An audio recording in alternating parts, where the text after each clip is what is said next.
Chapter 661. Like a god, like a devil. Wu City. As the location where West Chi's 300,000-strong army stockpiled their provisions, this place naturally gathered top-notch combatants. There was one martial saint, 2 transcendent warriors, 2 late-stage chi refining practitioners, and lastly an additional warrior of the true power realm, Zohu. The true level above martial saint. Even within the cultivation world, a warrior of the true power realm, upon visiting any sect or family, would be treated as a guest of honor. It was the hour of 5 a.m. to 7 a.m. Dawn was breaking. Marshal Saint Mo Shueping had risen early from his slumber to patrol the city walls when he saw a female cultivator, seated cross-legged atop a flying sword, brimming with immortal aura. She too had just finished her meditation and floated down to land. Greetings, Lan Immortal. Mo Shueping saluted with his fists. Was the immortal engaged in cultivation just now? There is no spiritual energy in the eastern continent, said Lan Immortal with a detached tone. There could be no cultivation, merely silent meditation to rejuvenate the spirit. Is that so? Your child has mediocre qualifications.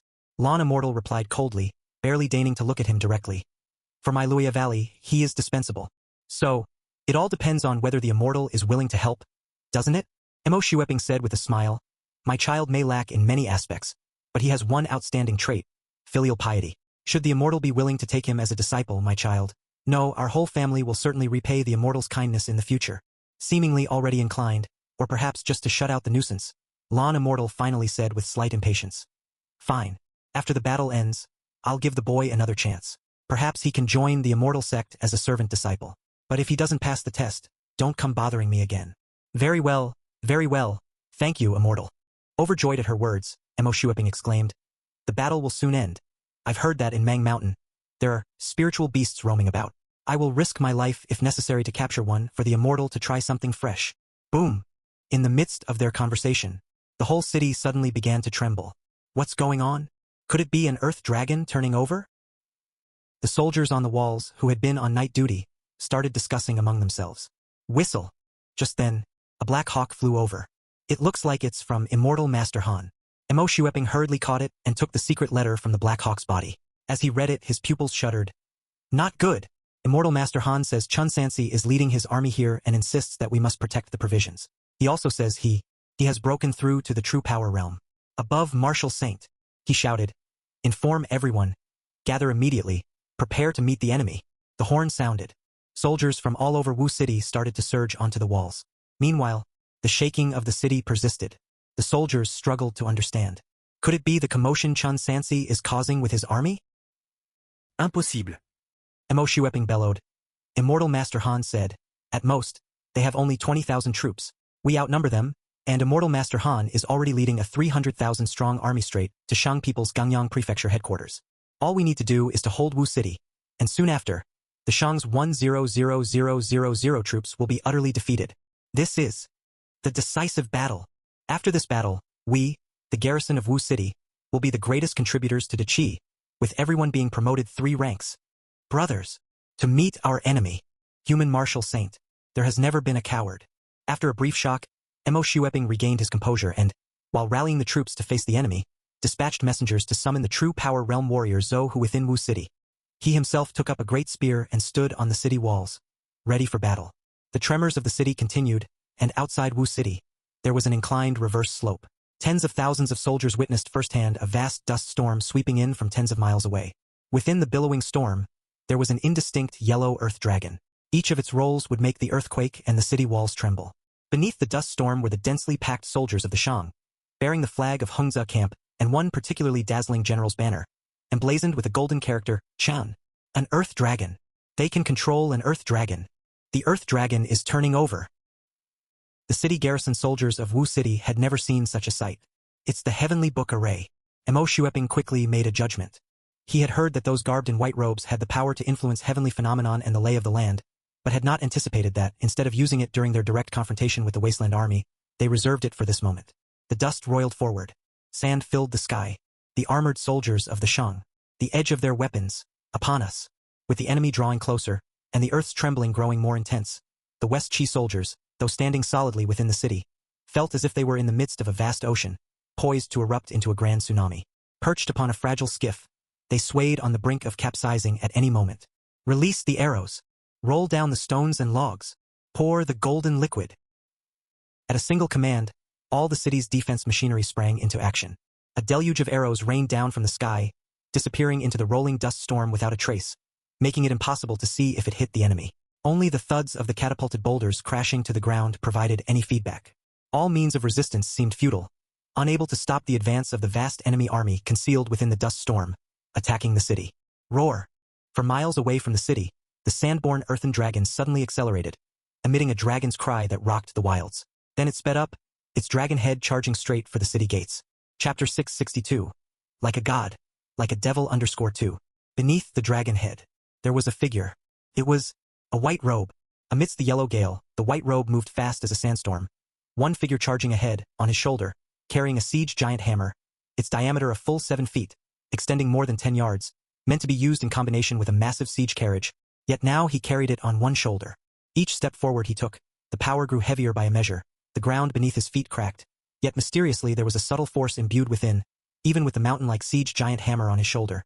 His speed was not reduced in the slightest, until he perfectly merged with the earth dragon's head, roaring along with the sandstorm, smacking into the heavy city gates. Boom! Wu City shook. Hum! Several cultivators had arrived at the city gate ahead of time, casting defensive magic to reinforce it. This collision, though seemingly having the power to shake mountains, the siege hammer was after all not a magic artifact. It could not merge with true chi, therefore its destructive power was limited, merely breaking through the defensive magic, but it did not manage to break open the city gate. Several cultivators, each took out their talismans, pasted them on various parts of the city gate and walls, reinforcing the city's defenses. Kill him. The city gate must not fall. Upon receiving the order, immediately there were daredevil troops hanging their hooks and sliding down from atop the city wall. A strike that failed to carve open the city gate. Chun Sansi didn't insist any further but whirled the massive siege hammer amidst the ferocious wind and sandstorm, lifting a tidal wave of earthy yellow, as if a heavenly pillar was rolling over, sweeping across, grinding the Shichi soldiers who were still in midair into mincemeat. Immediately after, one by one, cultivators dropped from the sky, each holding a variety of magic artifacts in their hands, colorfully gleaming spirit light shining brilliantly within the dust storm, among whom two were at the late stage of chi refining. A man and a woman.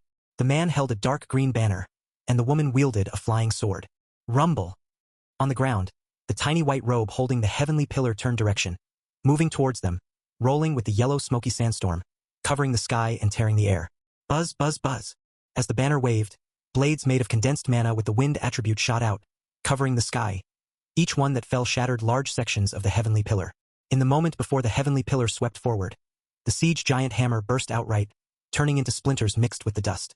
But then, suddenly a cold gleam flashed, followed by the roar of the silver dragon. The cultivator shouted loudly, the green flood dragon banner in his hand bursting with spirit light, also transforming into a green Jiao Long. The two dragons clashed, waves of energy surging. Barely 2 breaths had passed, and the green dragon could no longer hold on. It was completely devoured by the silver dragon. As he tried to flee, it was already too late. The silver dragon pierced through his chest. The cultivator died instantly, falling from the sky. At the same time, the nearby Lawn Immortal didn't stand idly by. Her flying sword turned into a myriad of sword rain, already in front of the white robe, converging from all sides, and then joined as one, forming a blooming white lotus. Chun Sansi was not caught off guard due to his attention being on another. The long dan bright silver spear pierced the cultivator's heart, and he continued forward, the spear moving with the agility of a swimming dragon, gathering true chi in the process, colliding with the lotus formed by the sword rain. The lotus collapsed, turning back into a single flying sword, briefly losing control. Lawn Immortal summoned it back to her hand. After a failed sneak attack, she dared not continue the fight, turning to fly back into the city. Bang! Chun Sansi, holding the silver dragon, dashed forward, stomping with one foot when he reached the edge of the city wall, leaving an indentation, then leaped high into the air, rising dozens of yards, far surpassing the height of Wu City's walls. From within the sandstorm, he looked down upon all living beings. Atop the city wall, the dense crowd of Shichi armored soldiers, looking at the white robe in the sky, could only raise their weapons and shields. One could see, amidst the yellow sand, silver light shone bright. Then, the white robe's hand-held long spear plunged like a Tsanglong washing the world, descending from the sky. After a thunderous boom, there were dozens of bodies torn apart, blood splattered, and the city wall bore a huge gash. In the chase, Lawn Immortal managed to gather mana once more, calling her flying sword from afar. However, this time, the flying sword was thoroughly defeated in the struggle, losing control and plunging several yards into the ground. The silver dragon, unstoppable, continued its path.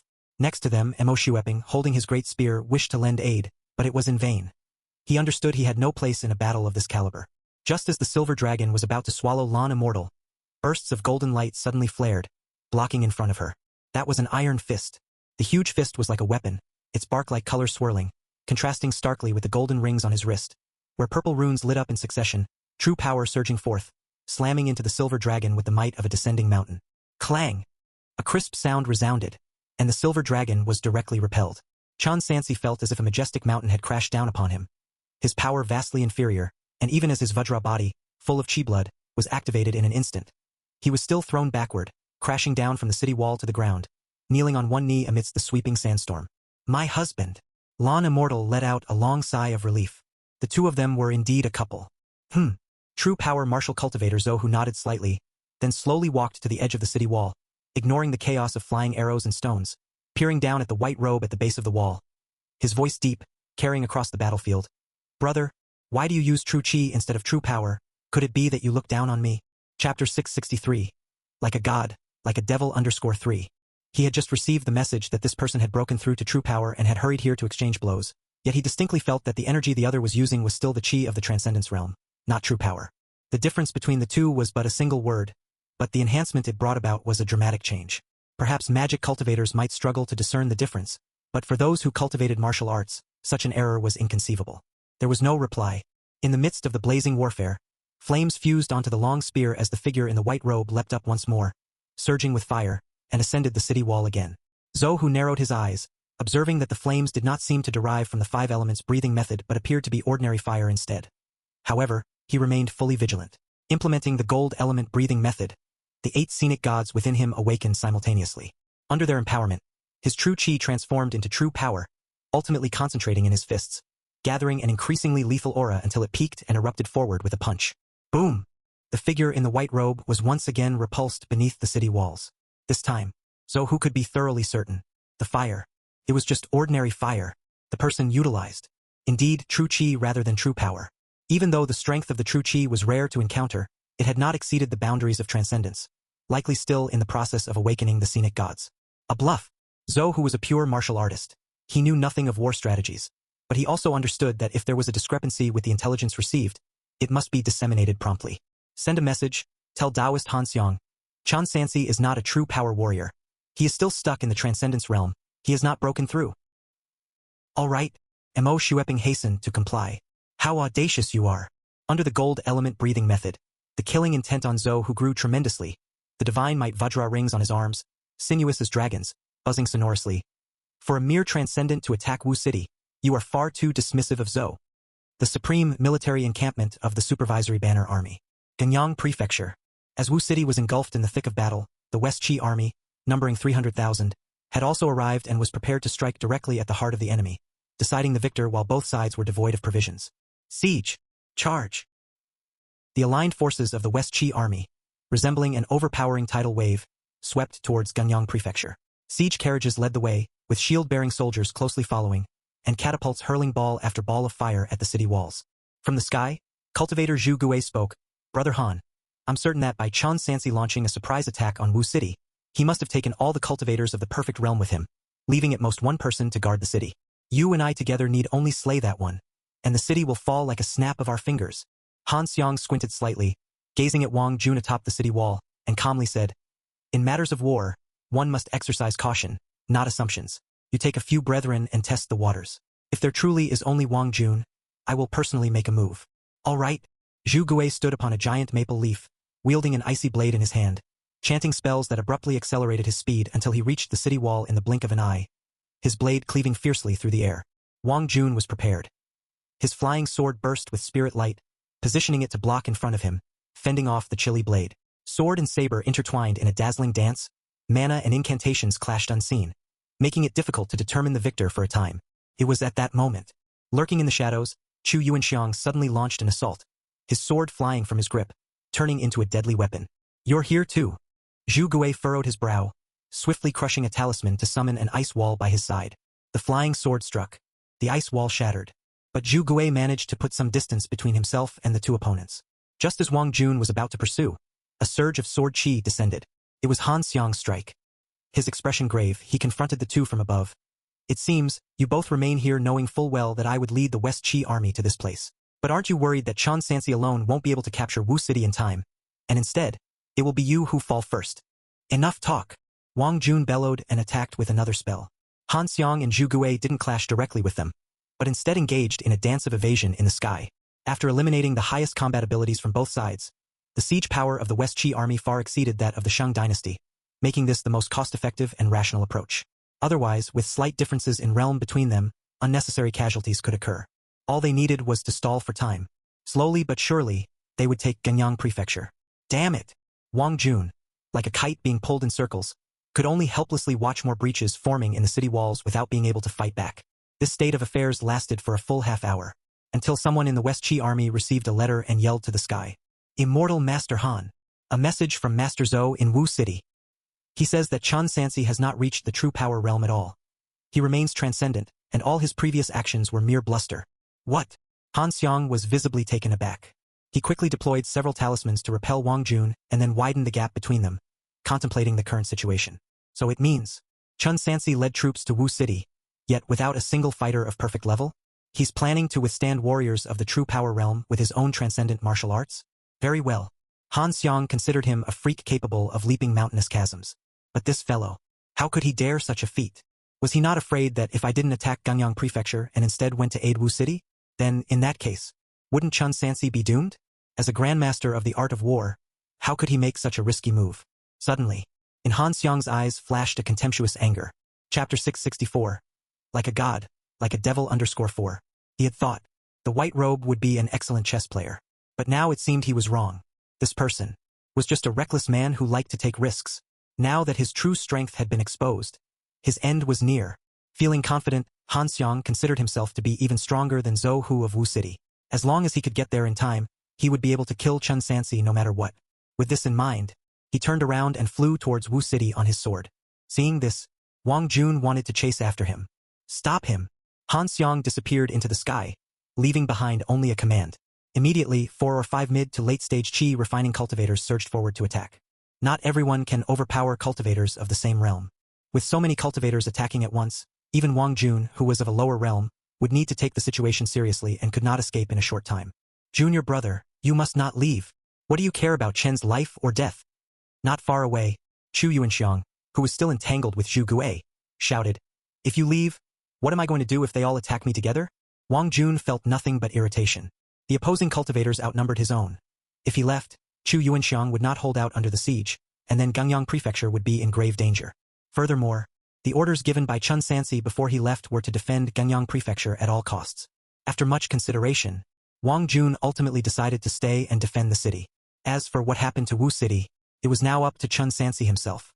Wu City, rolling yellow sand, earth shaking and heavens moving. Under the enhancement of the Chenkuan Earth River and Earth Dragon Formation, the 20,000 soldiers of Hengze camp charged smoothly to the base of the city walls, where various siege engines battered the ramparts. Wooden curtains, Fenwen cars, crash cars, assault chariots, cloud ladders, all sorts of engines paved the way for the soldiers. Wei Xian, Song Guizhi, and others leapt onto the city walls to fight fiercely with Mo Shueping and the others. Behind them, soldiers climbed cloud ladders and assault chariots to storm the walls, starting a bloody siege. In the chaos, both sides' commanders were also locked in a battle to the death. Boom! Golden light shone brightly. True power surged. With one punch, an imposing spirit was unleashed. As Zhou Hu's fist came crashing down, the white robe was sent flying 100 steps back. Without waiting for his opponent to steady himself, Zhou Hu charged forward, his right fist raised high, gathering true power once again. Whoosh! Chen Sansi's legs were embedded in the stone slabs of the city wall. During his retreat, he left a huge ravine behind. No longer holding the Longdan bright silver spear, but a 7-foot-long black snake longbow instead, with 4 arrows placed on the string, true chi constantly accumulating on the arrowheads until the pursuing enemy was just 10 steps away. Then he released his right hand. The bowstring sounded. 4 arrows shot out at once, mixed with snake poison and evil chi. Midair, with true chi's enhancement, they solidified into 4 ferocious shapes. The white tiger led the way, its killing intent overwhelming. Zhou Hu, fearless, punched downwards, dispersing the white tiger, then reached out with his left hand, crushing the following vermilion bird into dust. The divine might of his godly Vajra ring exploded forth from his right fist, like a hammer blow scattering the ensuing azure dragon. Then he retracted the golden ring, crossed his arms, and with a golden-violet brilliance, blocked the oppressive power of the black tortoise. His godly Vajra ring, 5 on each wrist for a total of 10 rings, was an exclusive true martial weapon for true power warriors, useful both for attack and defense, and it also made up for the lack of long-range attacks common among martial arts practitioners. Additionally, with his true power realm, those odd-4 arrows were only able to slow down his advance and didn't inflict any substantial harm. But it wasn't over yet. Sword chi suddenly shot out in rapid succession, like a violent storm, covering the sky and overwhelming him. Sword chi skill. Stockpiling swords to 20. Zohu showed surprise. His arms waved to create afterimages, using the godly Vajra rings to block all the sword chi, making a clanging series of sounds. So you're also a magic cultivation? Physical and magic cultivation together. A rare combination that costs a fortune. Moreover, there was something odd about the white robe spells. The power of these sword chi skills was only that of early-stage chi refining, yet he could unleash so many at once. Boom! Having just dealt with the sword chi skill, a fireball then came crashing towards him. Seeing that he was only 3 to 5 steps away from his opponent, Zohu still didn't stop, his fist wrapped in true power, utterly dispersing the fireball created by the flame manipulation technique. But following that fireball, came a fire arrow. Zohu intended to use the same move to knock it down, but at the last moment, his warrior's keen senses detected something unusual about the flames. He swiftly maneuvered the godly Vajra ring to leap into the air. Simultaneously, he stomped on the city wall to create a huge pit, first stopping his momentum, then retreating in an inexplicable manner. Thud! With a muffled sound, the godly Vajra ring knocked down the arrow and returned to his hands. Upon closer inspection, after the magic artifact arrow landed on the ground, together with the arrowhead, it was consumed by the red flames in just a few breaths and turned to ashes. This wasn't ordinary iron material, it was a magic device. Zohu looked again and saw even his godly Vajra ring, which was only in contact for an instant, had been significantly deformed and damaged.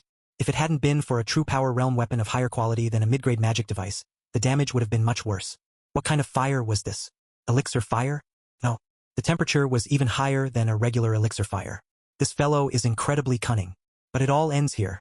Once he understood his opponent's cards, Zohu felt an overwhelming surge of confidence and gestured to the cultivators who were about to help him. Stand down. I don't need your help. I'll handle this myself. Chapter 665. Like a god, like a devil _5. This man in a white robe seemed to possess some strange, innate physique that allowed him to grow stronger as the battle waged on. This was confirmed during the battle in the wilderness. Han Xiang had specifically instructed this. To deal with this man, having more people was not better, the best method was still one-on-one, doing everything possible to take him down as quickly as possible. Zohu would not give the other party a chance to use the abnormal fire to launch a surprise attack again. He maintained a certain distance and said in a deep voice, "Boy, if you have any tricks up your sleeve, bring it on." However, unexpectedly, the man in the white robe did not use spells or arrows, including the crimson flames. He stored everything, including the sword at his waist, into his storage ring and just held that silver long spear, slowly making the initial movements of his spear technique. Combat with martial prowess. Good. Zohu clenched his fists together, 10 Vajra divine rings crisscrossed and connected, then held in his hand like an iron chain, resembling a long whip, gleaming gold, entwined with purple energy, bristling with majestic ferocity. He spoke, "Let me also experience the air of the guardian who even made the elder Qing Xian take action personally, to see if you have inherited the best spear technique of the eastern continent." Gold element. Before his voice had faded, Zohu had already fiercely struck again. The gold element breathing method crazily transformed the spiritual energy and true chi within his meridians. Under towering murderous intentions, even the air around him seemed distorted. The 10 Vajra divine rings roared like thunder, turning into a golden bolt of lightning that descended from above, as if it integrated all the atmosphere of blade and sword combat in the venue. The strike could demolish mountains. 10 steps away, Chun Sansi did not dodge or retreat. Although his fire breathing could not yet be fully utilized, it also began to operate, generating true chi, conducting it through his arm to the Longdan bright silver spear. 7 of his 8 scenic gods were also taking effect, just missing the last one, like a dragon drawing missing the final touch that would bring it to life. Boom! The long spear thrust forward, colliding with the golden energy. Under the mountain-crushing force, Chun Sansi, already at the edge of the wall, collapsed along with the wall. The Vajra body reverberated incessantly, similar to the sound of a bell being struck, but he extended his hand in midfall to grab the broken wall for leverage, leaping back onto the wall to face another attack from the Vajra divine rings. The silver dragon clashed fiercely with the golden light. The crisp clashing of metal, the thunderous collapse of the wall, the slicing of enemy armor and the tearing of flesh, and the anguished screams of dying soldiers. These sounds intertwined to form a gruesome battlefield filled with rivers of blood. The effects of the Earth Dragon formation also continued, with the entire Wu city shaking as if an earthquake was occurring. Soldiers of the Hungza camp fought bloodily with the enhancement of the Earth Dragon. Clang, clang, clang. Several rounds of exchanges. Zohu firmly suppressed the man in the white robe, clearly feeling the internal injuries inflicted by his true power. But this man, even when injured, did not retreat half a step, nor did he merely defend. Instead, he seized any opportunity to attack like a mad dog. Even though this fighting method quickened the pace of his injuries, he did not stop, as if courting death. Indeed, the supplies of the Shang dynasty were already exhausted. This Chun Sansi was just bluffing, not truly at the true power realm. If he could not turn the situation around, he could only wait for death. So, it was truly a fight to the death. Unfortunately, you are really going to die here. Majestic spirit sealing demon fist. Buzz. True power surged. The Vajra divine rings scattered. Every time Zohu's fist smashed down, they would follow an attack. The murderous intent of the gold element materialized. Like the heavenly book array that could leverage heavenly phenomenon, his set of sealing demon fist could also perfectly combine the 5 elements gold, capturing the murderous intent between heaven and earth for his own use.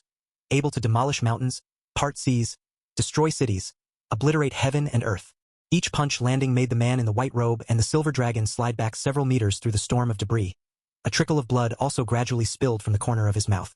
Relying on his exquisite spear technique, he suffered no external injuries, but the internal damage was significantly severe. Brother Chun.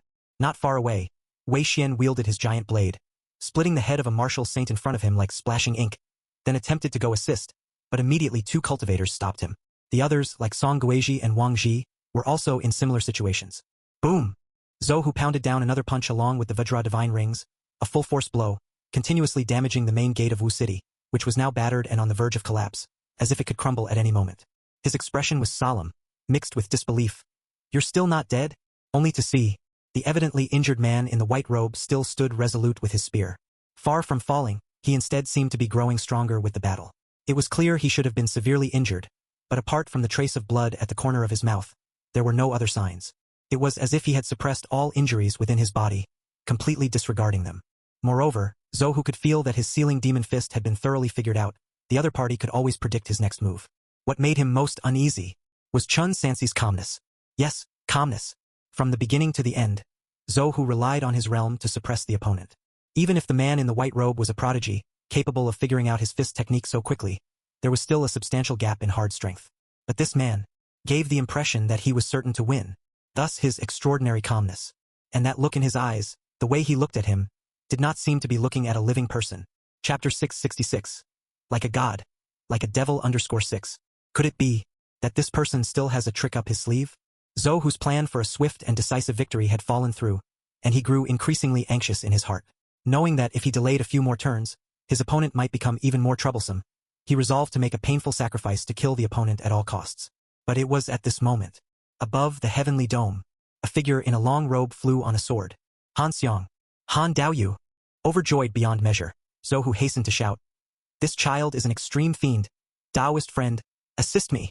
In midair, Han Xiang overlooked the situation in Wu City, as well as the formation maintained by Hungza camp even while laying siege. A gale sandstorm, subtly merging with the earth dragon, influencing the heavenly phenomena and terrain, most suitable for assaulting and pushing against the city. The heavenly book array. Indeed, it had been brought out for use in this place. What surprised Han Xiang the most was that the person in the white robe at Martial Saint Realm was actually fighting on par with one from the true power realm. If he had arrived a moment later, there might have really been a chance for the opponent to kill across realms and successfully capture Wu City. Fortunately, everything was still in time.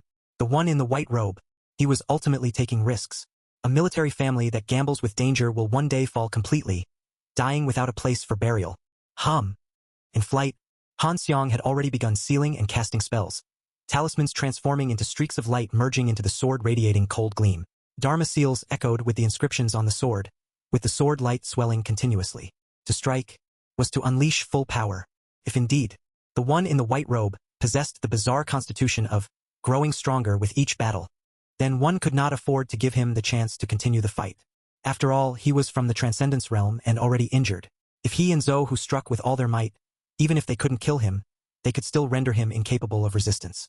Zhou Daoyu, strike now. As Han Xiang continued to channel mana for the sword energy, he did not forget to remind.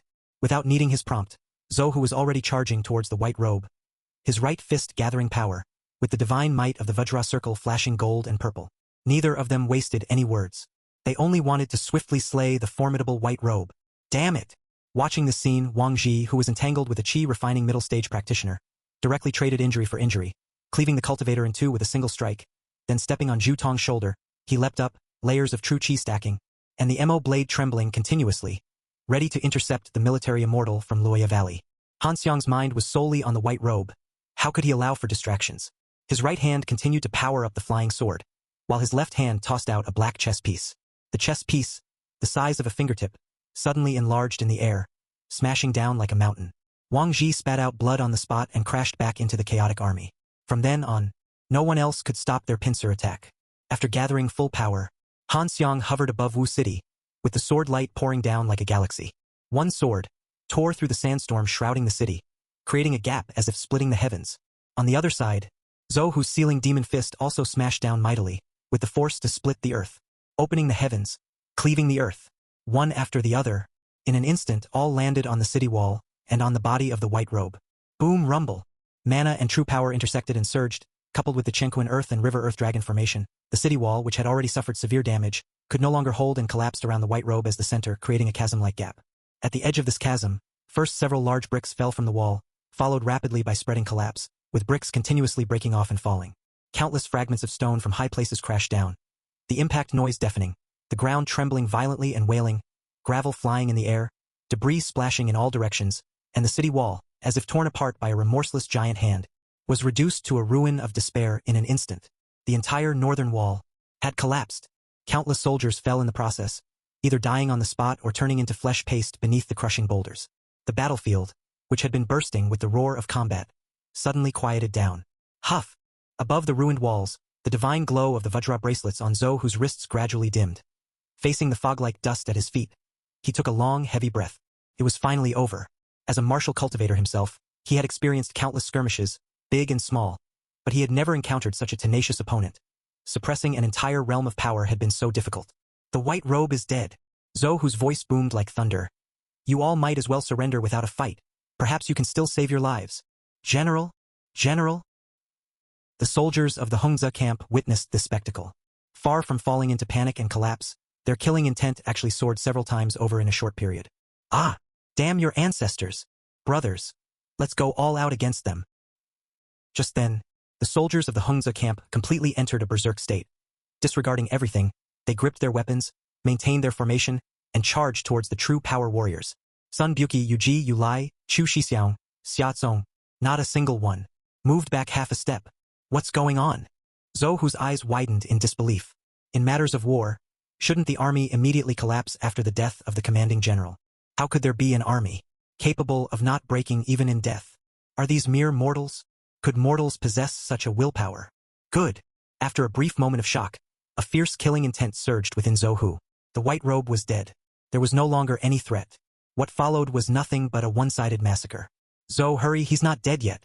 However, at that moment, the voice of Han Xiang rang out again. In fact, from the collapse of the city wall to now, only a few breaths of time had passed. It hadn't been long at all. Han Xiang had never let down his vigilance, and he was already fully charged again. Not dead. Zhou Hu looked down again. Amidst the flying dust and debris from the ruins, a figure could be faintly made out, kneeling on one knee. If it wasn't Qin Sansi, who else could it be?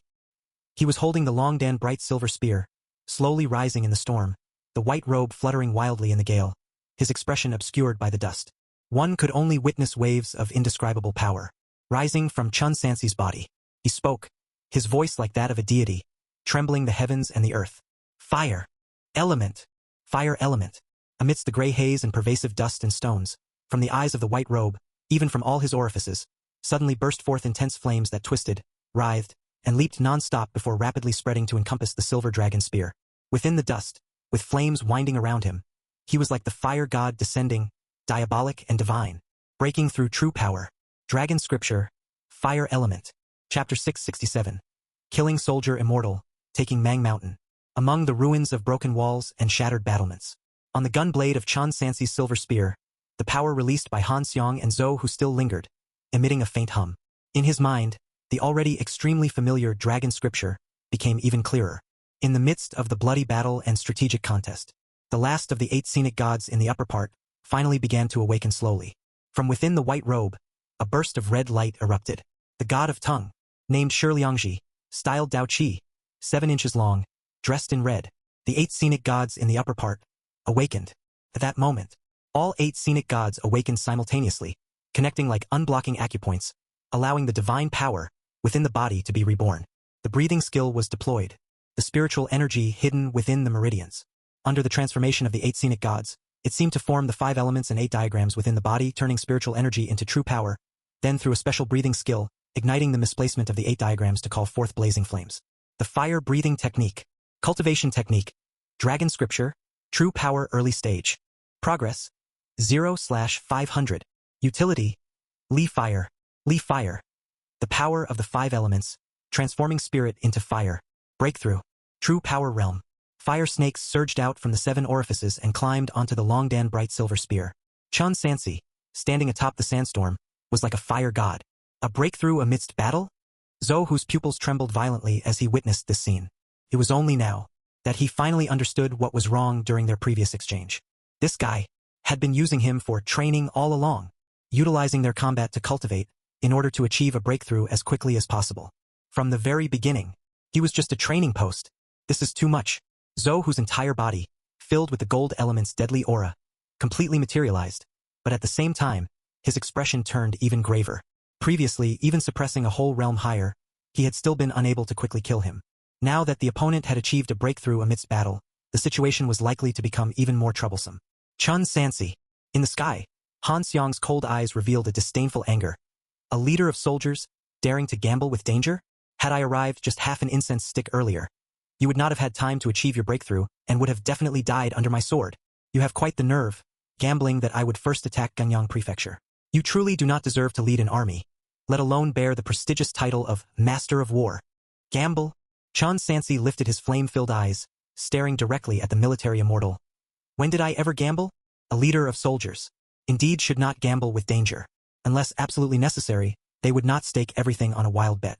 Initially, he had only considered it a 70% certainty that the provisions would be in Wu City, and waited until Liao Feng confirmed it before launching a surprise attack on that place. From start to finish, he never gambled.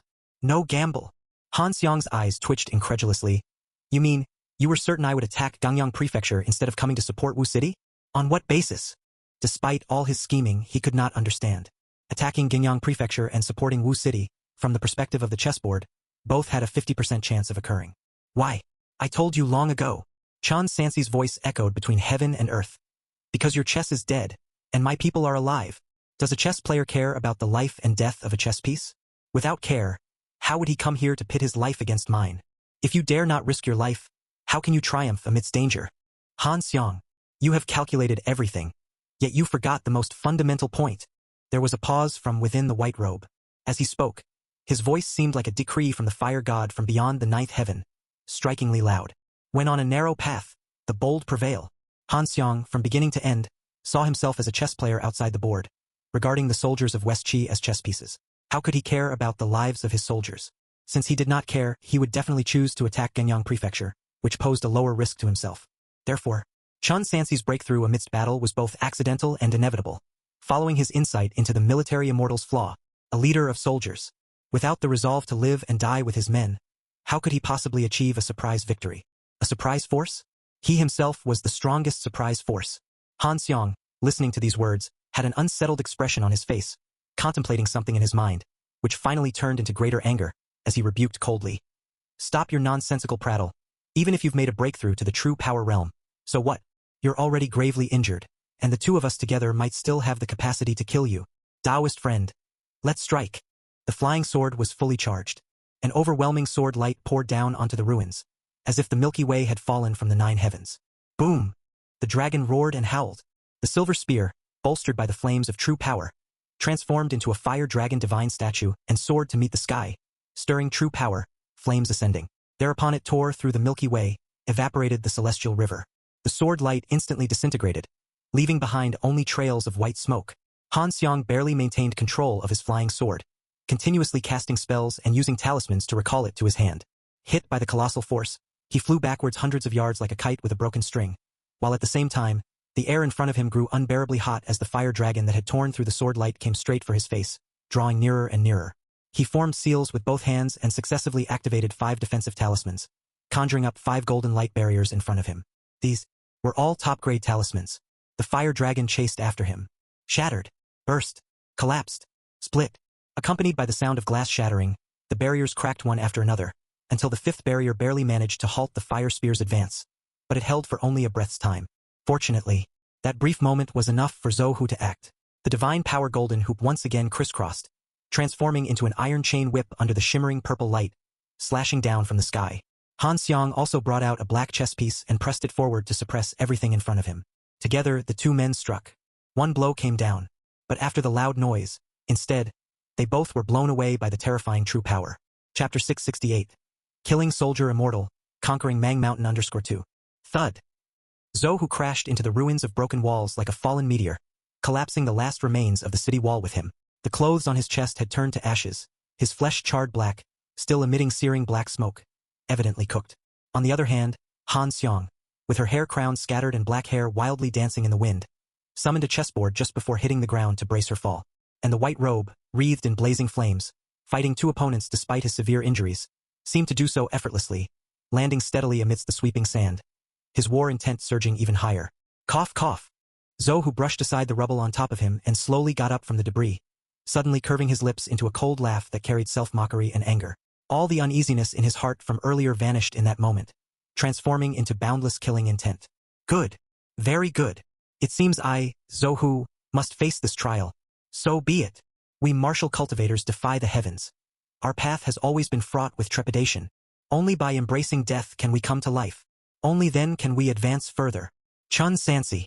You. Challenge life and death. Breakthrough amidst battle. And why should I fear battle? Today, I shall fuel the fire with my foundation. And fight you to the death. With every word spoken, the gold-chilling aura surrounding Zhou Hu melded into his body, continuously self-destructing to reach the ultimate killing intent. This was his martial arts. He practiced boxing in his youth, began formal cultivation at 15, became a martial saint at 25 with just his fists, and claimed a domain as the Fist Saint, having once shocked the world by killing 1,000 men in capital city, even assassinating a king. Afterward, he entered Sky-Water Continent, accidentally inheriting the legacy of a dying martial cultivator, breaking through true power before 35. He was still not 40. He wished to step forth as a martial arts boxing sovereign. Whatever stood before him would be shattered by his fists. Hum. Crack. Amidst the swirling killing intent, Zhou Hu's body swelled several sizes, his clothes bursting apart. The military immortal's golden rings disbanded into individual rings that didn't return to his fists, but instead gathered on his right arm. The golden light was dazzling, and the purple light flourished. Amidst the intertwining gold and purple, a vortex formed, pulling the entire sandstorm into it. He moved from his spot, his form like a fearsome tiger, and the vortex above his right fist grew larger until it became a chilling storm that pierced the sky and the earth. Everything it passed was ground into dust. True gold fears no fire. This punch blotted out the sky and sun. In the midst of the storm, Chun Sansi stood proudly, his white robe wildly billowing in the wind, the flames from his 7 orifices and long spear flickering madly in the howling wind. He watched silently as the storm of chilling intent raced toward him. Only when the rolling storm engulfed him, completely masking the figure in the white robe, could one faintly see a flame kindle amidst the drifting sand. And then, the flames engulfed heaven and earth. A tsunami of fierce flames burst forth from the midst of the Golden Line's ruthless storm, instantly suppressing everything. Within 100 yards, the temperature kept soaring as if spring had just begun, and in the blink of an eye, it was the scorching heat of midsummer. Thereupon, the storm subsided. The gravel melted. Amidst the flying sands, Zhou Hu saw a fire dragon approaching. He did not recoil or show fear but let out an earth-shattering roar with veins popping in his eyes. His right fist, wrapped in the might of the godly Vajra rings, met the charge without hesitation. Boom rumble. The ground shattered. The sand reversed its course. After the earth-shaking collapse, the fist saint from the Sky Dragon ancient country, Zhou Hu, and the white robe spear saint from the eastern continent had swapped places, standing back to back, rooted in place. Huff! Zhou Hu exhaled a breath of turbid air, raised his head, and looked at the dazzling sun above. My path has ended. As his words fell, his broad and burly body dried up rapidly as if drained of blood. The godly Vajra rings on his right wrist extinguished one by one, clattering to the ground, and then he fell straight backwards, stirring a cloud of dust that was particularly visible in the sunlight, fluttering in the wind. It was only then that the crowd saw his front. Skin, bones, and even internal organs had long been charred to cinders. How could it still resemble a human? Dead. True gold fears no fire, but it depends on what kind of gold, what kind of fire. Chun Sansi murmured as he suddenly held the long spear above his head, perfectly blocking an assassinating flying sword so that it could not advance an inch. Clang! It was indeed Han Xiang who sought to strike stealthily. His sword thrust failed, and in front of him appeared a white chess piece that kept enlarging in the void until it became as massive as a mountain and then ferociously fell. True power surged. Flames shot to the sky. Chun Sansi lifted his spear and shattered it all. Han Xiang was flung backward, and even with the chessboard beneath his feet serving as a sky-controlling magic tool, he only managed to steady himself after several hundred yards. His neck and half his face were already burned beyond recognition.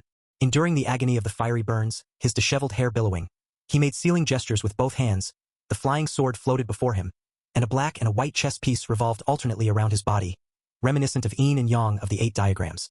The chessboard and the chess pieces. These were Han Xiang's life-bound magical artifacts. The heaven and earth chessboard. The Wanxiang chess pieces. Regrettably, his magical artifacts were those that grew, requiring an elevation in realm to enhance their power. With Han Xiang's current level of cultivation, he had only refined 2 chess pieces and 1 chessboard. The essence blood within his body started to rapidly drain, all of it pouring into the 2 chess pieces. The pieces spiraled with the pattern of yin and yang fish, powerful forces of yin and yang blessing the hovering flying sword. Chapter 669. Killing Soldier Immortal, Subduing Mang Mountain _3. You're right. With disheveled hair and an unrecognizable face, Han Xiang's voice rang out like a bell, pausing after each word. In a narrow path, the brave wins. Let us decide the outcome with this move. After he spoke, he controlled the chessboard, carrying the flying sword and black and white chess pieces, charging towards the white robe with a fierce and fearless momentum, mana as vast as the ocean. The white robe still remained motionless. But this time, he truly did not make a move. He let all the attacks hit him, his physical body shattering, turning to ash in an instant, without a trace of blood or flesh. Amidst the dust, only a used talisman slowly drifted down. The illusion talisman. Long ago, at the Fish and Dragon collection in Daisfang City, he had bought 2 talismans from Old Man Mo, 1 flying swallow talisman and 1 illusion talisman, which he used here, only to see. Not only was the white robe an illusion from the talisman, the soldier immortal Han Xiang was the same. After this strike, all the magic artifacts lost their spirit light and clattered to the ground. Han Xiang's figure also dissipated and vanished, leaving behind only a used talisman, and his true body had already appeared hundreds of yards away, a gecko shedding its tail, to abandon his magic artifacts as a ruse to confuse the enemy, then taking the opportunity to flee. However, after flying a great distance, Han Xiang realized that the white robe had not been fooled at all. On the ground below, the white robe, carrying the flames, moved at a speed no less than his own, until a white horse merged with him, a burst of spirit light making their speeds completely even. Hiss! The white steed flew by in an instant, soaring into the sky. Chan Sansi, standing on the stirrups for leverage, leapt again, finally catching up, the silver dragon in his hand igniting once more, true power surging forth, engulfing the heart. Han Xiang, out of talismans and having lost his magic artifacts, had no means left to resist, and could only struggle in vain, forming seals with both hands, summoning a shield made of vines in front of him. The shield burned up in an instant under the true power flames, and the long spear faced no more obstacles, piercing through the soldier immortal's heart like a blade through paper. The blood that Han Xiang had been choking on was dried up, and his body fell straight from the sky, crashing heavily onto a sharp stone pillar, impaling him, nailing him to the ground. He no longer felt any pain, just parts of his body gradually going numb, his vision blurring, only seeing flames falling in front of him. Why? Han Xiang's voice was weak, his last breath full of endless unwillingness. You will die. Indeed, the white robe had won, but he truly was gambling with his life. After this great battle, Chan Sansi was bound to be gravely injured. Before his breakthrough, there was also a significant chance that he would die. Was it worth it? Why should a chess player die with his chess pieces? He lost this game of chess. In the future, he could simply find another way to win back. If the chess player dies, there would be no more games to play. Do you still remember the first time you led troops? That's what the white robe asked. The first time leading troops? Han Xiang's body was ruined, but his mind was extraordinarily clear, and he soon found a speck of dust in the vast sea of memories, the scenes within becoming more distinct. It was the first half of his life. He had been fond of military tactics since childhood, determined to become a grandmaster of strategy. However, born into poverty in an isolated place, and after his parents passed away, he couldn't even afford food and became dependent on others, earning a bad reputation. Then chaos descended upon the world. He joined the local rebel leader wanting to be a strategist under his command, but was only allowed to be a big soldier and was wrongly directed to go on a suicidal mission. So, he became a deserter. Fleeing to a mountain, he became acquainted with a group of bandits from the Green Forest. There weren't many in the stronghold, just over 100. But they appreciated his talents and were willing to follow him down the mountain to do something big. Afterward, Han Xiang strove to remember. With just 120 men, he captured a prefecture city. This great victory won the appreciation of a local noble. So, he led his brothers under the noble's command and was given 2,000 troops. That day was the happiest day of Han Xiang's life. Over 100 of them got drunk in celebration. Afterward, there was the noble's uprising and endless warfare. How many battles there were! Han Xiang could no longer remember. All he knew was, he had never been defeated. Not even once. His men grew from 100 to 10,000, and then to hundreds of thousands. Just that, the men from the mountain stronghold, those who had been with him in the beginning, perished along the way. After that, Han Xiang had no more attachments and became even stronger. The mountains and rivers were his chessboard. The black and white pieces were the enemy and ally. At the start of every battle, everything in his mind turned into numbers, always using his own pieces to take out the enemy's pieces. As for what these pieces meant, Han Xiang had long forgotten. All he remembered was, in hundreds of battles big and small, he never tasted defeat. It was as though he was a deity in control of the world. Later, after uniting the Central Plains and extinguishing 7 kingdoms, he faced the emperor's jealousy. Han Xiang then took his chance and entered the cultivation world. After beginning cultivation, sitting in meditation every day, he felt lonely, and playing chess with a peer from the Taoist circle offered no joy. Han Xiang was an inner sect disciple, not obliged to participate in this mission to get the Foundation establishment pill, yet he still came. What he wanted was to find the feeling of leading troops like in the past. But, during his fight with the white robe, after a brief excitement, Han Xiang once again fell into a void of loneliness. He thought it was because he held the winning hand that he felt so calm. But not until this moment. Chapter 670. Killing Soldier Immortal, taking over Mang Mountain _4. Han Xiang finally understood. Over the years, no matter how great the victories he won, he never felt excitement again. It was not because of the loneliness of not encountering a match, but rather, while focusing on playing chess, he had lost something. Village Chief. Han Xiang's pupils began to dilate, vacantly staring at the heavenly dome. He uttered the last sentence of his life. Little Xiangzi has truly become a grandmaster of military tactics. With those words, life ceased. Chun Sansi stepped forward, beheaded him, and then without the slightest delay, returned to the battlefield. On his way back, he didn't forget to decapitate Zhou Hu as well, leaped to the top of another intact section of the city wall. Overlooking the chaotic battlefield, he raised the 2 heads on his long spear, his voice resounding through heaven and earth. Han Xiang, Zhou Hu are dead. Those who do not surrender will be shown no mercy. In fact, after the city wall collapsed, the frenzied soldiers from Hongzhe camp had long since entered the city. The West Qi garrison inside the city was already on the verge of complete defeat. Upon seeing the 2 heads, nothing could stop their collapse. Just 2 hours later, Wu City was declared captured. Out of 20,000 defenders, over 10,000 were either killed or wounded, 8,000 surrendered, and the remaining 2,000 scattered and fled. Military Immortal Mo Xueping was captured alive. The remaining cultivators who could fly escaped, while those who could not fly were all slain. The only exception was that female cultivator, which was Zhou Hu's Dao companion. After fighting until her mana was exhausted, Lan Immortal, next to Zhou Hu, took her own life. Thus, the battle for Wu City came to an end. Ganyang Prefecture. The fierce battle continued. After several rounds of the army's assaults on the city, both sides suffered heavy losses. Even lacking a cultivator in Qi refining perfection, the constant press of those in the middle stage and later stages of Foundation establishment, along with the rotation strategy, caused Wang Jun's mana to rapidly deplete. Junior brother, let's retreat. Chu Yuan looked at his flying sword, which now showed cracks. Han went to Wu City. Chun Sansi must be dead by now. If we don't leave now, we won't be able to escape. Wait a little longer. Wang Jun clenched his teeth in persistence. It was the same old saying. The chance for a Foundation establishment pill comes only once, and he would absolutely not give up unless it was absolutely necessary. After a few more rounds of magical combat, West Qi cultivator Zhu Gui temporarily increased the distance. While popping elixir pills and clutching spirit stones, he tried to recover his mana as quickly as possible. In the ordinary world, war costs tens of thousands in gold a day. For cultivators waging war, the consumption of spirit stones is equally dreadful. My fellow sect members, Zhu Gui encouraged them, if we can hold on for at most half a day more, Senior Brother Han will return with Chun Sansi's head, and then the defenders within the city will inevitably crumble. Good. The many cultivators and transcendent warriors all nodded firmly. But it was at this moment. A cultivator who was seriously injured stumbled and flew above the military camp. Then, losing his ability to maintain his flight, he fell to the ground, vomiting blood, his voice trembling. Brother Zhu, it's bad. Senior Brother Han has been killed. What are you saying? You must have fallen for an illusion technique. Zhu Gui was shocked and alarmed. There is only Chun Sansi and a few transcendents in Wu City. Both Senior Brother Han and Zhou Hu are there. How could anyone be killed? It's true. The cultivator's voice was filled with terror. Chun Sansi made a breakthrough just before the battle, entering the martial arts' true power realm, first killing Zhou Hu, then beheading Senior Brother Han. Wu City by now must have been captured. Wu City is taken? Zhu Gui's heart sank. That was where the provisions for 300,000 troops lay. 300,000 men.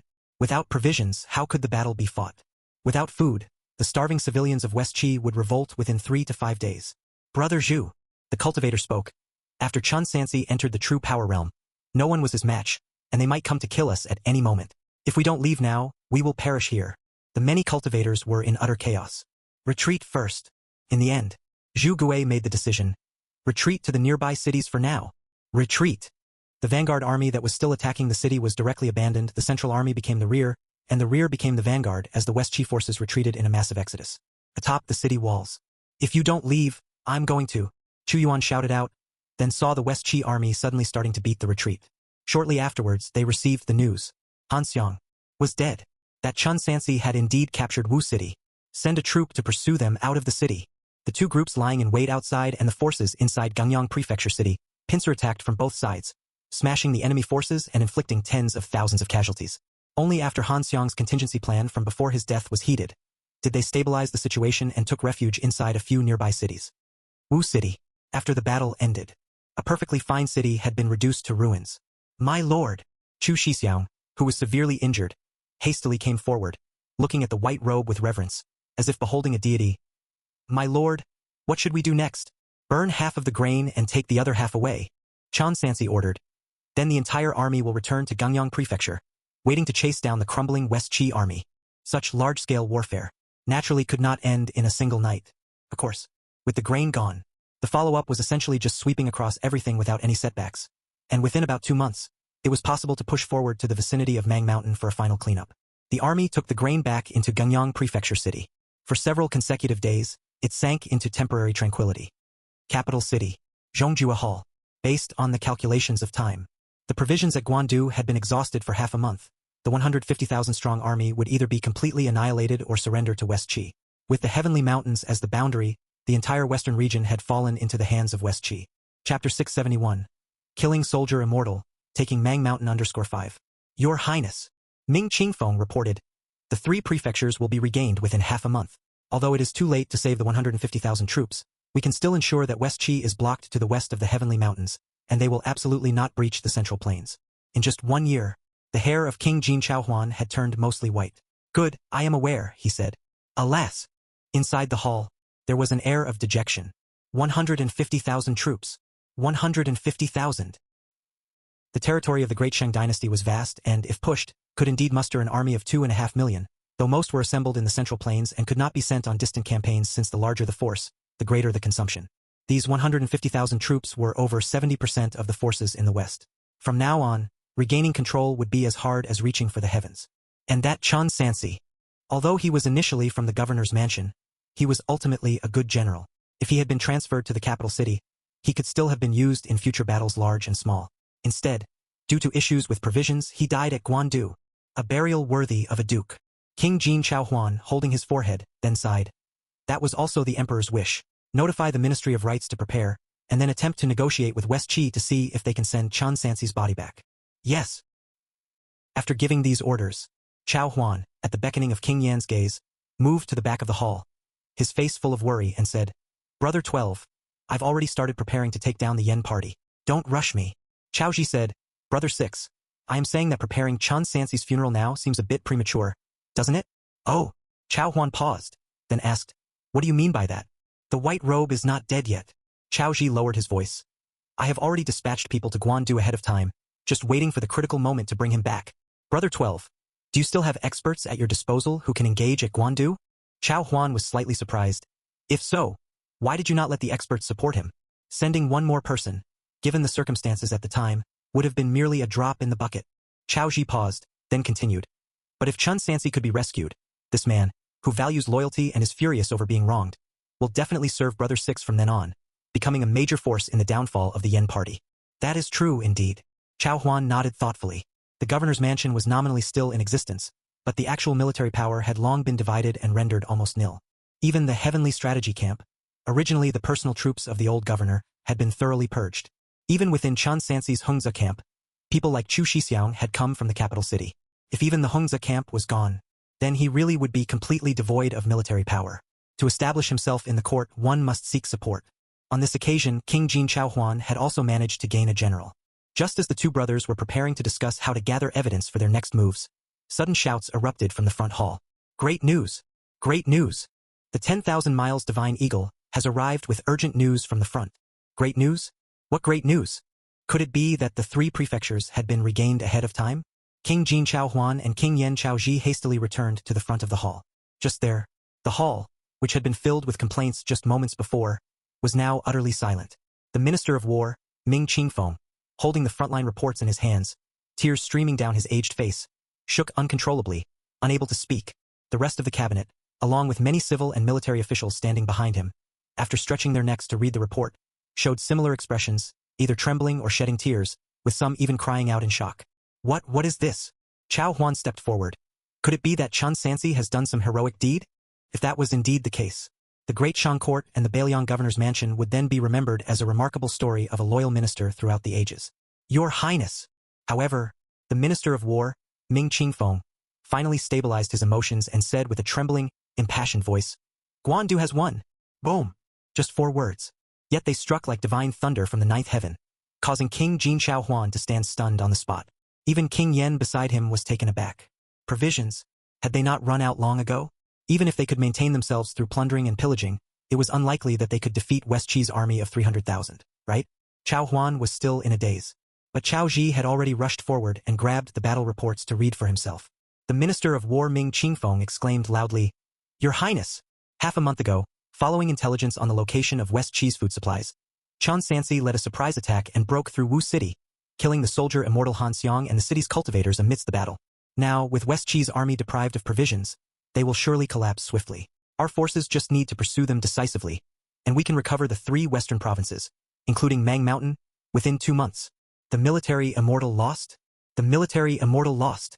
King Jin Chao Huan, his pupils dilating, said incredulously. Could it be that Chen Sansi had been delaying his deployment just to fight a back-against-the-wall battle after the provisions had run out? No, it can't be that simple. Furthermore, Chen Sansi is not of martial saint realm, yet Han Xiang and many of the West Qi cultivators are above martial saints. How did he manage to kill the soldier immortal Han Xiang in battle? He has broken through. Chao Ji put down the battle report and took over. Chen Sansi had a breakthrough on the battlefield and has now ascended above the martial saints.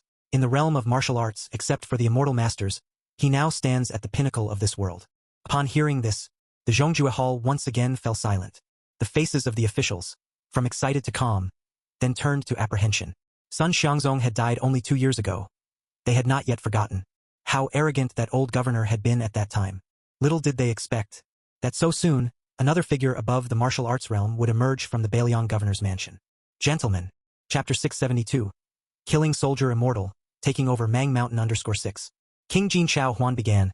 Let's first discuss how to wrap up the ongoing war, as well as some matters that need to be dealt with after it ends completely.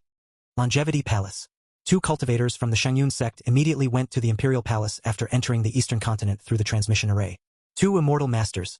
I'm afraid you are too late. They did not get to see the Emperor, only a eunuch came out to greet them. Too late. The 2 cultivators exchanged glances.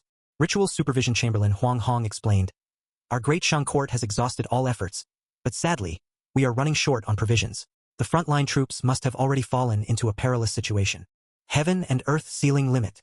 The cultivator anxiously said. The transmission array we use can only send a limited number of cultivators of certain realms at fixed intervals. It's really not our intention to delay.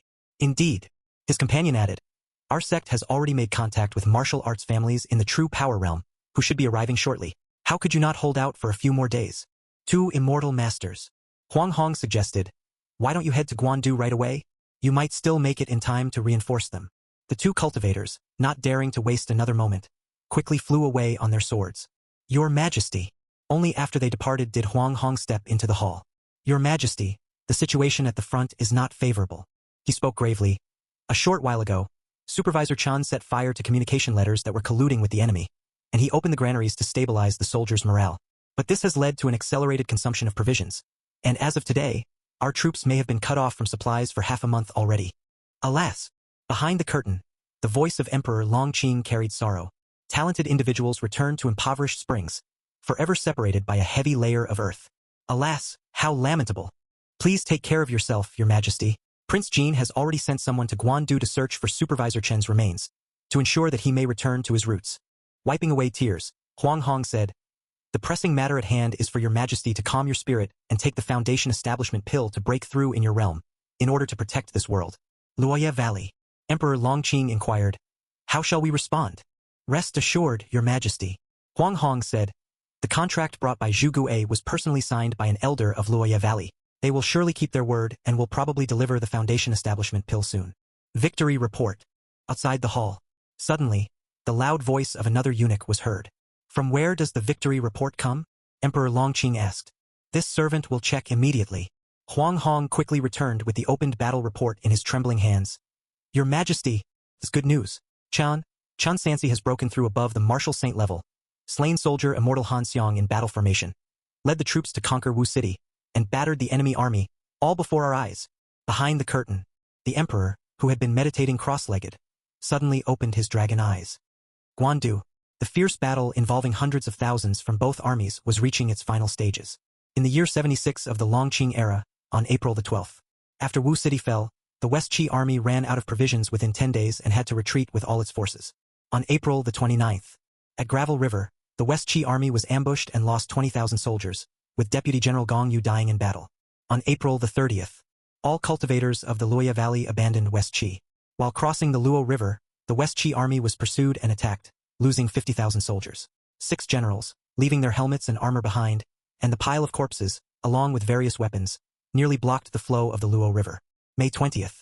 In the Yiling region, the West Qi army encountered pursuers again, lost 60,000 soldiers, and along the way, the number of dead and injured was countless, casting the scene of a disturbing panic where the rustling leaves and startled cranes signal a gathering of troops. Until June 20th. Of the 350,000-strong West Qi army, merely 150,000 remained.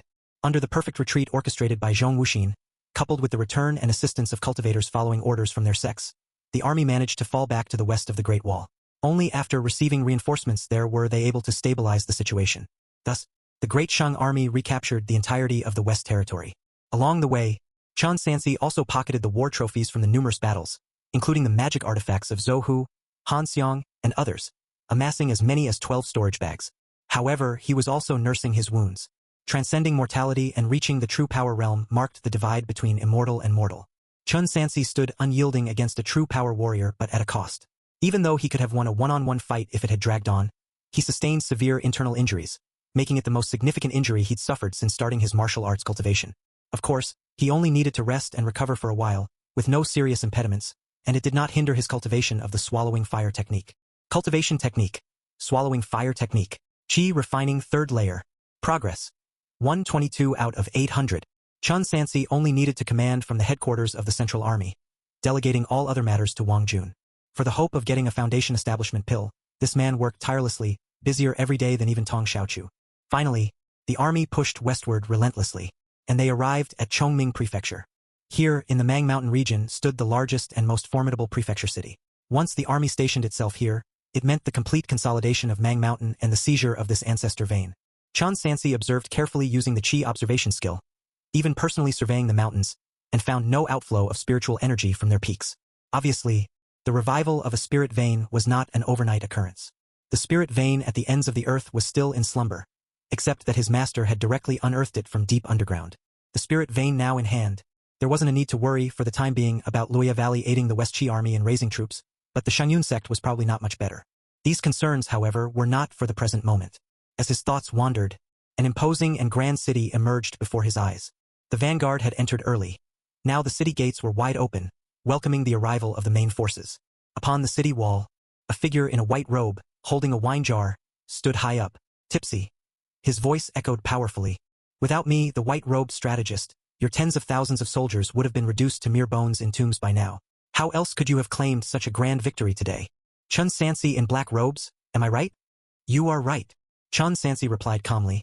Without Mr. Liao, I wouldn't have dared to assert that the provisions were in Wu City. Ah! What about soldier immortal Han Xiong?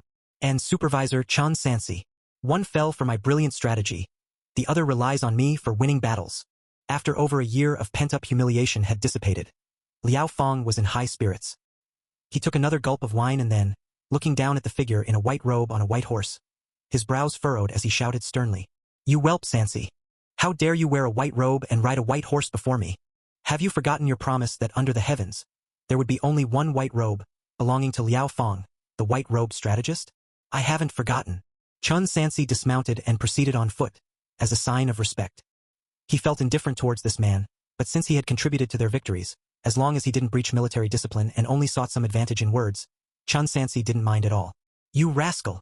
Liao Fong wasn't finished. He raised his voice again. Now don the black robe immediately. From now on, you are forbidden from wearing a white robe. Chapter 673, Plotting Affairs. Mr. Liao, don't push it too far. Wang Ji, whose injuries had not yet healed, suddenly drew his sword. I gave you face, and you really think you're someone important now? Marching quickly all the way, who would carry a black robe with them? Chun Sansi politely suggested. How about we find a black robe after entering the city? That works. Liao Fong seemed quite satisfied with his attitude. He took a sip of his drink, then suddenly had a spark of inspiration, pointing to the white horse beside the man in the white robe. Sansi, you young thing. A white robe paired with a white horse. Since you won't wear the white robe anymore, can I have this horse then? Chun Sansi paused mid-step, his face expressionless, and spoke clearly. You're drunk. Drunk? I'm not drunk.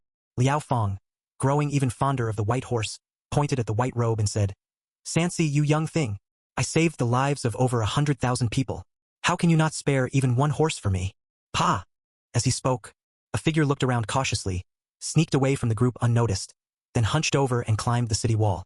Before the soldiers on the wall could react, he suddenly accelerated, taking only a few strides to reach the front of the white-clothed strategist, and grabbed his collar, lifting him up like lifting a chicken. Pa!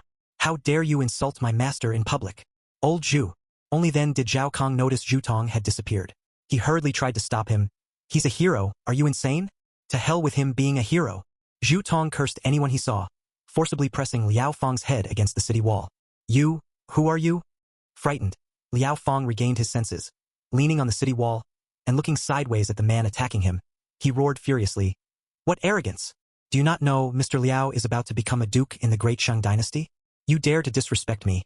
That's a capital offense. Bastard. Zhu Tong gripped his hair. Enough talk. Kneel and apologize to my master in front of the brothers. Capture him immediately. Beneath the wall, Tong Xiaochu gave the command in a hurry. No matter what, this man was still a hero, and if they disrespected a hero, who would dare to support them in the future? Zhao Kong was already sprinting non-stop. He knew, this guy probably wasn't just disrespectful. This moron genuinely had no brain. Even now, still addressing Chun Sansi as Stone, it was only by their life-or-death effort in changing his address that he finally started to refer to him respectfully. Ouch ouch. Weak in the martial arts realm, Liao Fong couldn't withstand such force. In agony and grinding his teeth, his anger flared even more. You lowlife!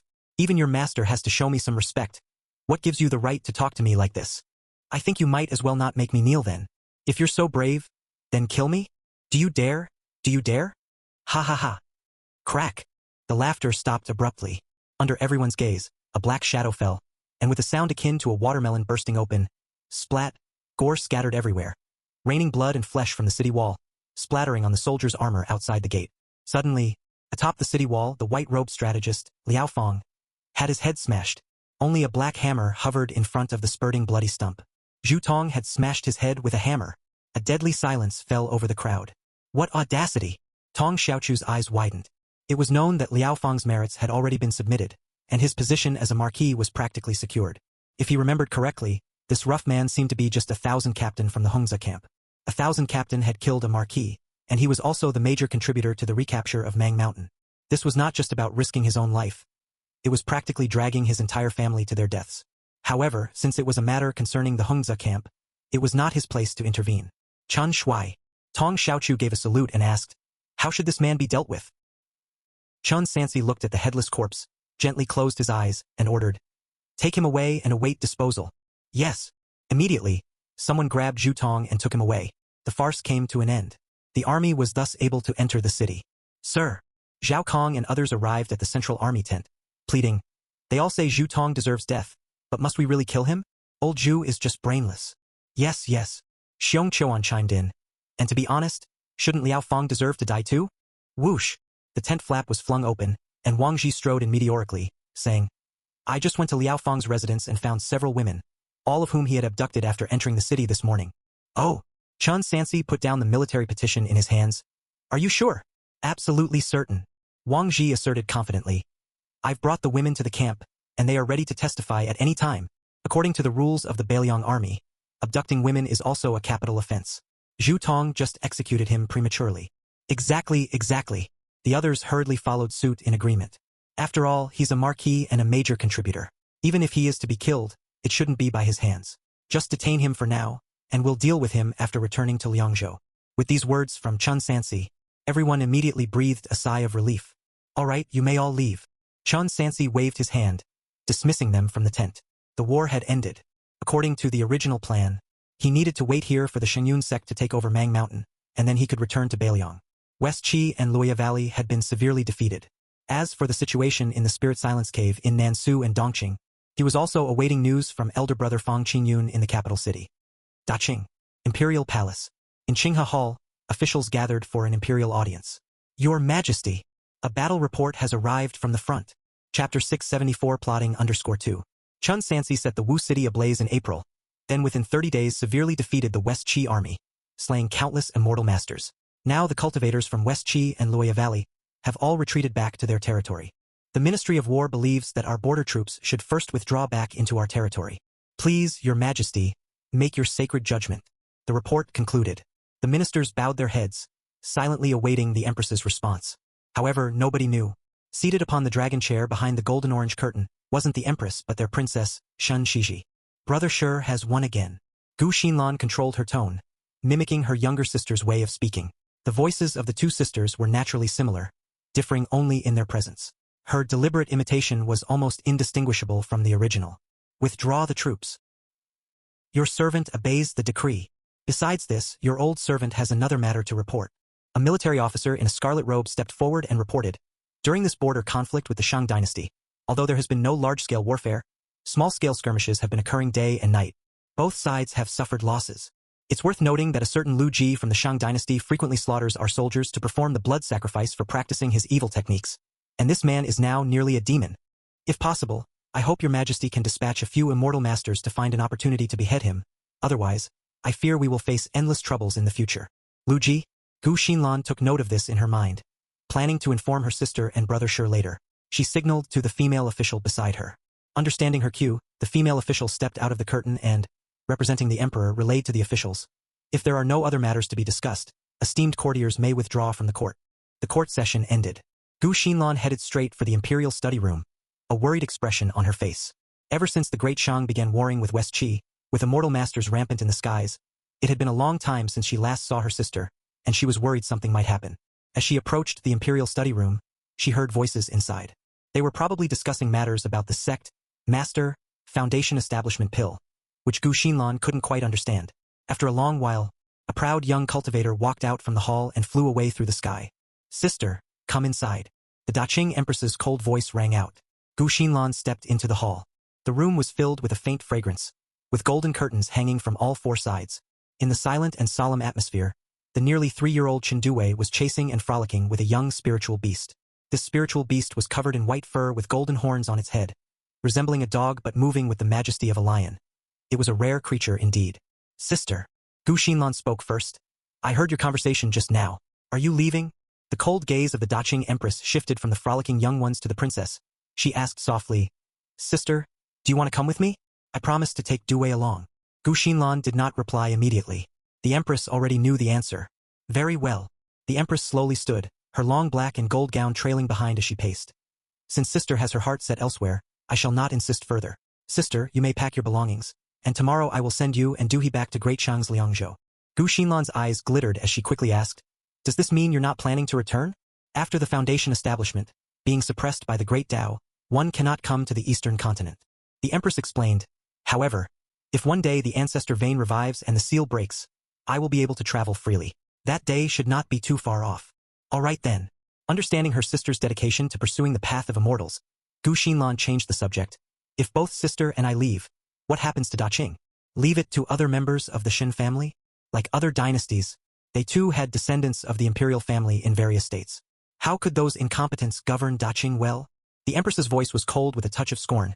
After my departure, I will casually select a member of the Shin family to stabilize the court situation.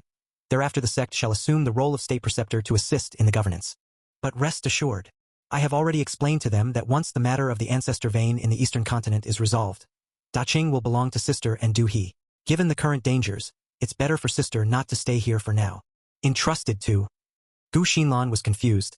A cultivator from the sect to govern? Yes. The Empress, staring into the distant west, said softly.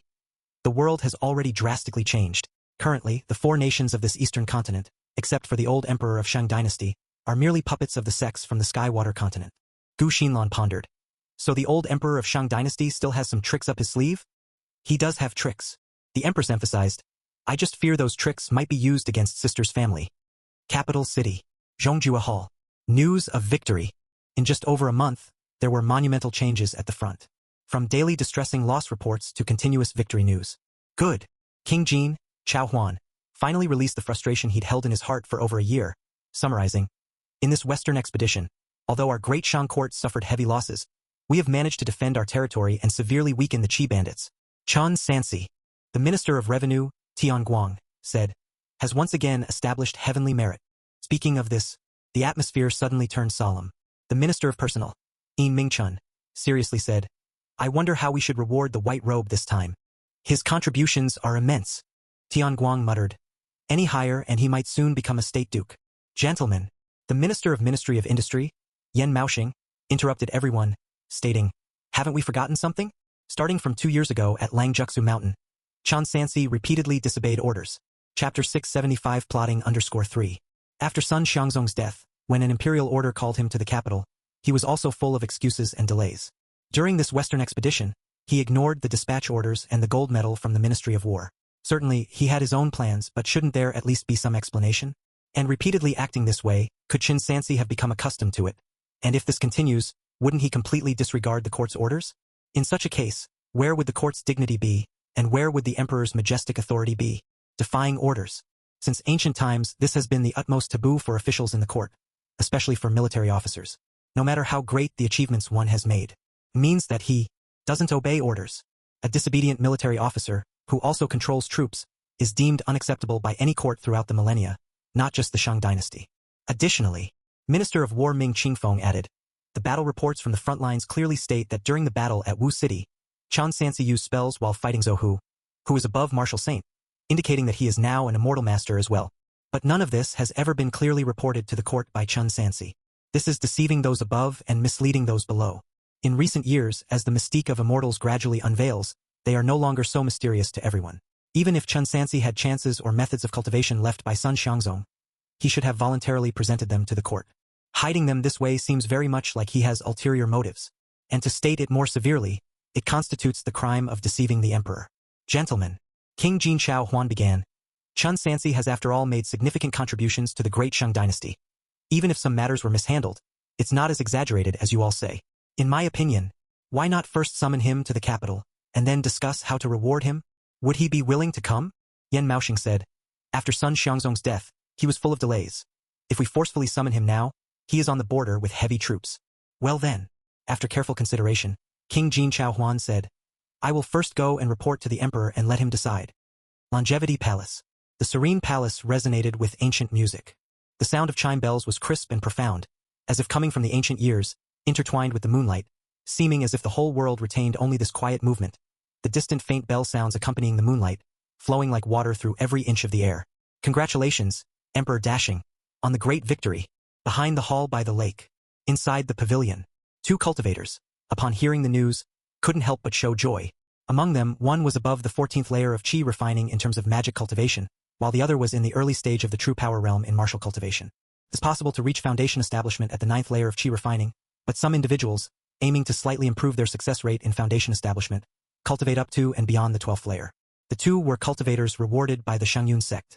Initially, they were prepared to join the battle and help the great Shang dynasty seize the Mang Mountain ancestor vein. Unfortunately, they arrived late, but fortunately Mang Mountain was already secured, and they only needed to hasten there to aid in reviving the ancestor vein, set up the transmission formation, and allow the upper sect to take control of this realm. We share in your joy, your majesty. Emperor Dashing showed no extra courtesies just because they were so-called immortal masters. He treated them just like any usual servant.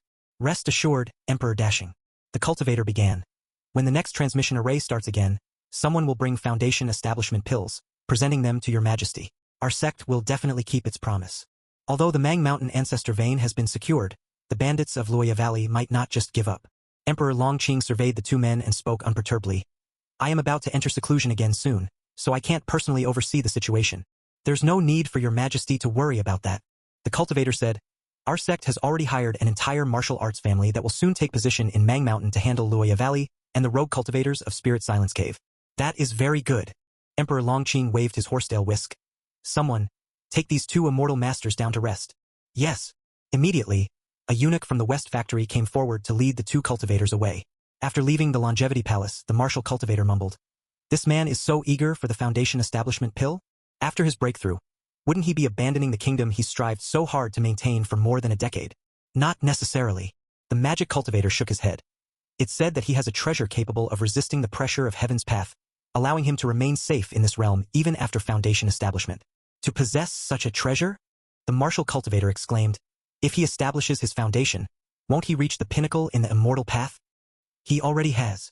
The magic cultivator said. This man reached chi refining perfection years ago. Since he couldn't obtain a Foundation establishment pill, he simply continued building up his mana, which is already unfathomably deep. He didn't directly participate in the battle for the Mang Mountain Ancestor Vein due to the invasion of evil chi in his meridians, making it riskier. If it weren't for this man's capabilities, do you think the sect would collaborate with him rather than subjugating him? Incredible. The martial cultivator looked skyward. In such a place scarce of spiritual energy, to find such a genius. As the two conversed, a eunuch supported an elderly official as they brushed past them, heading straight for the Longevity Palace. Chief Minister Yen Liang, assisted by the Chamberlain eunuch Huang Hong, shakily approached the pavilion. After sitting on a stool and catching his breath for a long time, he uttered in an aged voice. Unexpectedly, at the final moment when provisions were depleted, Chan Sansi managed to counterattack from a hopeless position and break through to a realm above Martial Saint. Chapter 676 Plotting_4. As long as the flying generals of Dragon City are present, no barbaric horse shall cross Yin Mountain. Emperor Longqing recited somberly. It's not just the barbarians, even the bandits of West Qi fear the white robes. Having such a capable general is indeed a great fortune for our society. He was granted the title of Sealing Longju just 2 years ago. Now he has slain a soldier immortal and seized the ancestor vein of Mang Mountain. Yen Liang, tell me, how should we reward him? I believe, Chief Minister Yen Liang responded, that he should be greatly rewarded, and directly granted the title of Duke Wei, to proclaim to the world the vastness of your Majesty's grace and the mountain-like favor toward the white robe. Then, summon him to the capital, to officially bestow the title in the presence of all civil and military officials. Arrange this matter yourself. After speaking, Emperor Longqing slowly closed his eyes. Yen Liang immediately stood to take his leave. Elder Yen. Huang Hong spoke as he walked. After the order is issued, if Chen Sansi again finds various excuses to decline, as he did with morning previously, and considering the frontier still has over 100,000 troops under his temporary command, Mr. Huang, you still don't understand human nature, there's absolutely no need to worry about that. Yen Liang spoke, his voice slightly strained. First off, the court has arranged all the positions within the army, both civil and military. Even when supplies were depleted, only a small fraction turned to the enemy, the majority remained loyal to the court.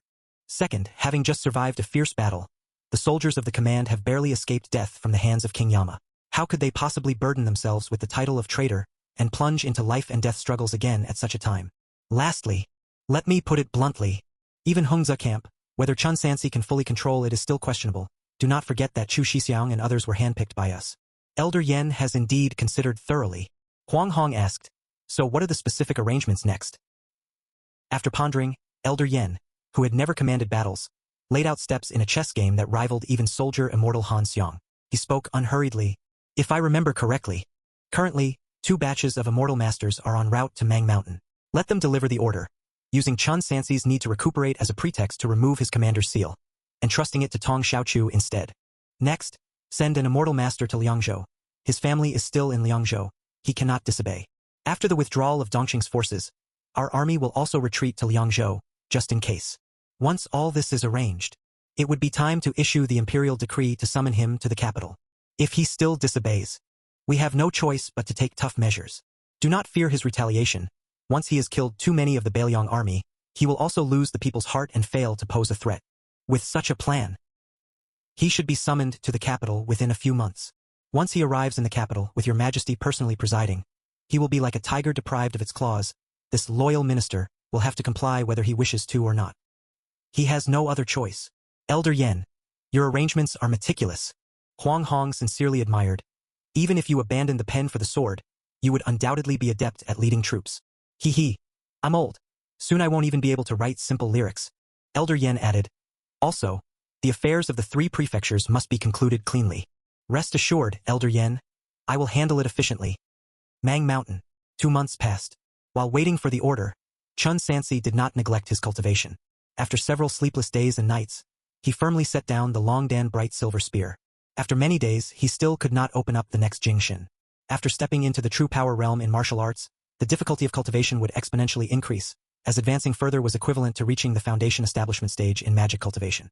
Foundation establishment in magic cultivation was substantial enough to establish a cultivation family. Indeed, it was not something achievable overnight. According to the records, even martial arts practitioners with excellent innate talent would need 5 to 10 years to progress from the early to the middle stage of true power.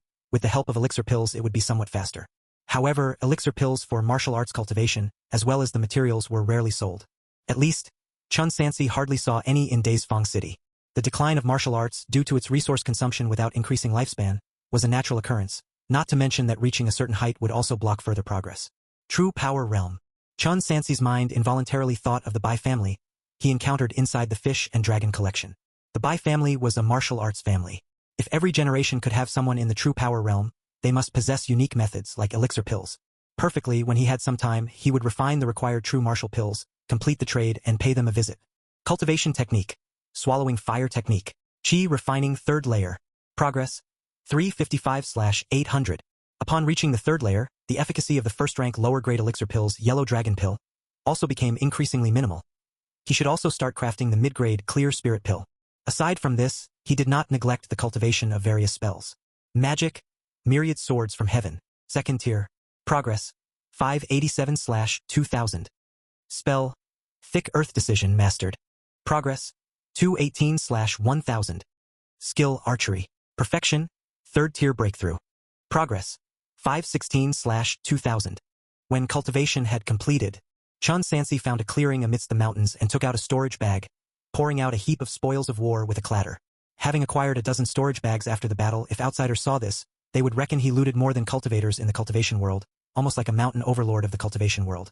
Among them, mid-grade magic devices were the most abundant, predominantly flying swords, varying in style, some nearly new, others worn and bizarrely shaped. Chapter 677 Plotting _5. There were also many flying artifacts. Chun Sansi picked and chose, eventually stowing a leaf-shaped flying artifact in his storage bag, planning to save it for his future use. The remaining items could also be selected for Ningxiang and others when he returned. As for elixir pills, there were a few clear spirit pills but no higher-grade ones. After all, the higher the grade, the more precious they are, and cultivators who buy them usually consume them immediately. After arriving at the eastern continent, there was no chance to cultivate, nor was there any need to carry them. Then, it was the cultivation techniques. The sex techniques were forbidden to be passed on, and cultivators wouldn't carry them on their person. However, loose cultivators were an exception.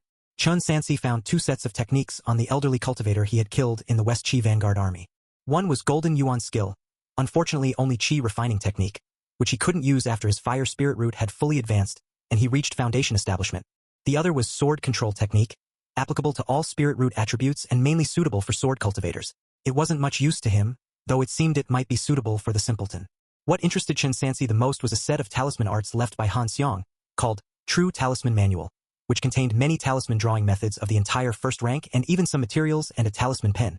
He could start learning when he found the time. It's better to be skilled than unskilled. Without affecting the progress of cultivation, it was naturally better to learn as many diverse immortal arts as possible. As for the rest of the items, such as Han Xiong's chessboard and Zhou Hu's mighty Vajra ring, etc., Chun Sansi also packed them up. If there was really no use for them, he could find an opportunity to sell them all at the black market later for a substantial income of spirit stones. After sorting the items, dawn had just broken. He then prepared to descend the mountain and return to the military camp. It was at this moment. A blue bird landed on his arm carrying a sealed letter from the capital city. Chun Sansi slowly opened it. After reading the contents on the letter, despite practicing the fire-breathing technique, an icy chill radiated from him. It was the reply from his 4th senior brother, Fang Qingyun. It was only 6 characters long. Return home first, plan later. Without a denial, it already explained everything. While he was for fighting, it was one thing to receive no support from the rear, but to be backstabbed, to have him and the several 100,000 troops ambushed at Guandu. And the purpose. Without a second thought, Chun Sansi knew what it was. Foundation establishment pills. Weren't these cultivators fighting to the death for foundation establishment pills? At that time, seeing Guandu about to fail, it was almost certain that someone in the capital city, fearing they couldn't negotiate benefits from the Shanyun sect, betrayed them, trading with Luoya Valley for foundation establishment pills. Just like the 10 days in Yunzhou, Chun Sansi had no choice but to flee from Piyang with his brothers and tens of thousands of civilians. He had been betrayed again. In the eyes of Cao Kai, everything in the world was his personal treasury, ready to be exchanged for his cultivation resources whenever needed. If it happened once or twice, it could happen 3 or 4 times. The breakthrough to foundation establishment needed foundation establishment pills, and who knows what else might be needed next time another bottleneck is met. Absurd. Even a family's dog, when dead, would leave normal people grieving deeply. Let alone, they were selling their lives at the front. Boom! True power surged. Flames burned. The letter turned to ashes. Chun Sansi's pupils also glowed red, and only after a long while did they extinguish. He stepped down the mountain and returned to the city.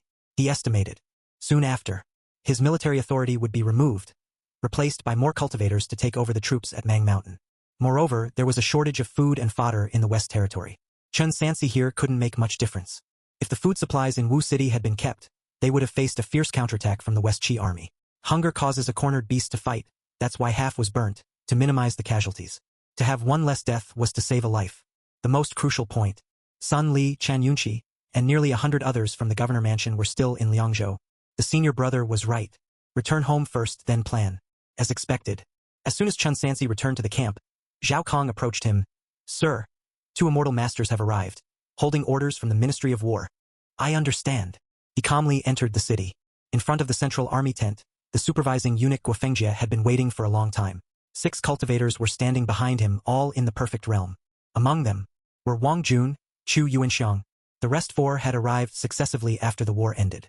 Among them, 2 of them, one surpassing the 12th layer of Qi refining, presumably the 14th layer, another was a martial cultivator in the early stage of true power. Champion Marquis Chun Sansi listened to the order. The sharp yet extraordinarily loud voice of the supervising eunuch Guofengjie resounded. Champion Marquis Chun Sansi distinguished himself in the Western expedition. With the war concluded, you are to hand over your command seal immediately and lead your troops back to Liangzhou for rest, awaiting the reward from the capital city. Depart immediately without delay. I obey the command. Chun Sansi spoke indifferently, taking out the command seal from his storage bag and handing it over. Guofengjie had a eunuch take the command seal on a tray, then with a smile said, What is supervising Chun waiting for? Hurry and pack up. Prepare to depart for Liangzhou. The court knows you were injured in the Battle of Wu City and wants you to rest well. Moreover, I'll let you in on something. After such great achievements, Marquis Chun will soon be elevated to Duke. Is that so? Chun Sansi responded lightly. Then I will take my leave. Watching the white robe leave, the supervising eunuch Guofengjie respectfully said to the cultivators, Additionally, we need 2 immortal masters to accompany them back to Liangzhou. Who is willing to go? Chapter 678 Plotting _6. That broken place? Chu Yuanxiang, drinking the spiritual wine brought by a Taoist from the cultivation world, said drunkenly, What's there to do there? Supervise the army, Guofengjie answered. What's a supervisor? Chu Yuanxiang asked. Is it just taking charge of them? Exactly, Guofengjie explained honestly. A supervisor is someone who watches over them and when necessary, can. In short, only immortal masters have this ability. His Majesty said that any immortal master willing to supervise will be rewarded with 500 spirit stones. Hey, that's not a small number. Chu Yuanxiang belched. All right, I'll go over and play. Brother Chu. Wang Jun pulled him aside, giving him a look that signaled refusal. 500 spirit stones can buy quite a few elixir pills. It would be a waste not to take them. Chu Yuanxiang disagreed. I'll go with him then. Wang Jun said, I don't want the spirit stones. Immortal Master speaks too modestly. Anyone willing to go will get spirit stones. Guofengjie finished arranging. Tonight, Hengze camp will depart, so please prepare to leave with Mr. Chun. Brother Chu, it's not too late to regret this now. Wang Jun followed behind. Can't you see that there's something wrong with the atmosphere? What could possibly be wrong? Chu Yuanxiang, drinking his wine, slurred. On this trip, after all the killing, that Chun kid ended up pocketing all the good stuff, and I shouldn't earn some spirit stones? Upon mentioning this, he became furious. When Chun Sansi first took command, he claimed he would execute military discipline on him to set an example which was utterly outrageous. After the conflict was over, most of the storage bags also ended up in Chun Sansi's hands. Chu Yuanxiang only managed to collect a few trinkets from paupers, which was a huge loss. He almost wished he could find an opportunity to launch a surprise attack, stab the one in the white robe with a sword, and then take all the storage bags. Regrettably, when carrying out sect missions, there were just too many rules. At dusk that day, Chun Sansi led the soldiers of Hengze camp, leaving Chongming Prefecture one after another. Old Zhu, let's go. In the prison, Zhao Kong opened the gate, dragging Zhu Tong, who was wrapped in chains, out. Go. Zhu Tong looked around, asking, Where to? Zhao Kong and Lu Jingkue exchanged glances, sighing in unison with perfect understanding. You. Zhu Tong said blankly, What do you two mean by this? I still have a bottle of good wine here. Lu Jingkui took out a wine gourd from his waist. Drink up. We'll be on our way after. On our way. Zhu Tong's expression suddenly became downtrodden. But he didn't react much, only saying in a deep voice, I understand. Ah, old Zhu, you are really too impulsive. Zhao Kong pounded his shoulder vigorously, saying, no matter what, Liao Feng was also a marquis. The imperial decree was already prepared and about to be delivered. But you, 1,000 captain, killed him. It's impossible to save you. Isn't that the truth? Lu Jingkui echoed him. Our lord tried to protect you. But in the end, even his command seal was stripped. Blame me. Zhu Tong grabbed the wine gourd, downed it in one go. I alone did the deed and I alone will face it, not implicating our lord. Seeing him like this, Zhao Kong couldn't help but tease. Aren't you afraid of dying? Upon hearing this, Zhu Tong furiously smashed his wine gourd on the ground. Scared my ass. Give me another life, and I would still smash that bastard. You guys just do it here. No more dawdling. Better than dying at the hands of someone else. What a blockhead. Lu Jingkui shook his head. All right, I was just teasing you. Teasing me? Zhu Tong asked. Aren't you going to kill me? Then where are we supposed to go? The war is over, going home. An hour later, the soldiers of Hongzhe camp left Mang Mountain and set out for Liangzhou City. This battle claimed the lives of 5,000 soldiers from Hongzhe camp. But later, the elite troops of the supervising army who attacked Wu City expressed willingness to stay, so the full strength of 15,000 remained. These 15,000, I'm afraid that from the very beginning to now, fully half of the faces have changed. Goddammit, the battle just ended and they're hurrying us off, not even letting us catch our breath, and they're in a rush to take back the command seal. Aren't they just casting us aside after we have outlived our usefulness? Wang Ji sat on his black wind horse, cursing. If they're brave enough, they should not use our Hongzhe camp in future battles. There won't be a next time. Chun Sansi said indifferently. Not going to be a next time? Wang Ji didn't quite understand. What do you mean? From now on. Chun Sansi enunciated each word. No one can command us anymore. Realizing the implication, Wang Ji's expression suddenly turned to anger. Did the court really do this? Upon receiving a silent acknowledgement, he had to fight back the impulse to turn around and head for the capital city several times. Let's go back to Liangzhou City first, Chun Sansi said. And then we'll make plans. All right. Wang Ji nodded in agreement, as the two of them discussed. On the ancient road where the sun was setting, two fast horses appeared. It was none other than Wei Xian and his wife, the couple who had formed a bond in Daisfang City. Old Wei. Chun Sansi reined in his horse. You're not going back to the workshop? What are you staying here for? We're not going back. Wei Xian said with a sense of resignation. The Blood Covenant mission is complete. The reward has been collected. I'm getting on in years. If I go back to the cultivation world, I'm afraid I won't have the opportunity to break through to the above true power realm in this lifetime. So I'm planning to stay here to rest for a while. I was thinking of visiting young brother Chen's Liangzhou City, if you don't mind. Of course I don't mind, but... Chun Sansi spoke earnestly. I must speak frankly, the situation is rather troubling at the moment. Heh, I'm at least someone you've risked your life with on the battlefield. You can't even bear to host me for a couple of days? Could it be that all people from Eastern Continent are so stingy? Wei Xian did not wait for a rejection, riding alongside Chun Sansi with his wife. Don't worry. We too won't be a drag on you. Hearing the latter part of the statement, Chun Sansi immediately understood his intention. Wei Xian had mentioned that he had also commanded a city, considered a figure of Jianghu but also a leader of the court's troops. Today, upon relinquishing command, two cultivators were deployed to supervise. Wei Xian probably sensed something unusual and wanted to follow, ready to assist if any situation arose. What a great hero. There really are righteous individuals in Jianghu. Wei Xian continued, last time, after you killed Lu Buqin, it was the law enforcement hall taking my belongings. They didn't want to lose face or affect the business of the workshop, so they compensated me with another Jingshan fruit. After reaching Mang Mountain, my wife also received one. We both have been martial saints for decades, with much accumulated experience. Give us some time and we too can break through to the true power realm. Chapter 679, The Yellow Robe Planning. Dashing. Eastern Territory. Following the fierce defeat at the fire-burning Wuqing, West Qi had no choice but to order its troops from Dongqing to retreat in succession, reluctantly. As the orthodox power of the Central Plains, they constantly faced encirclement by packs of wolves, ever ready to pounce at the sight of even a drop of blood. Fortunately, the beast known as the Central Plains still retained its combat strength despite bleeding, forcing the predators to abandon their plans. Marshal St. Qin Shohai led his main force of 15,000 soldiers in retreat, reaching a gorge. Suddenly, someone from the vanguard turned back to report urgently, General, there's trouble. Lu Ji has led 5,000 soldiers from Shenzhen army and directly blocked our way at the gorge. What? Qin Shohai's eyes widened in shock. To reach the front of the gorge, one would have to venture deep into the heart of the Eastern Territory. Weren't they afraid of getting surrounded and annihilated, with no way out. They were clearly banking on the Daqing troops retreating.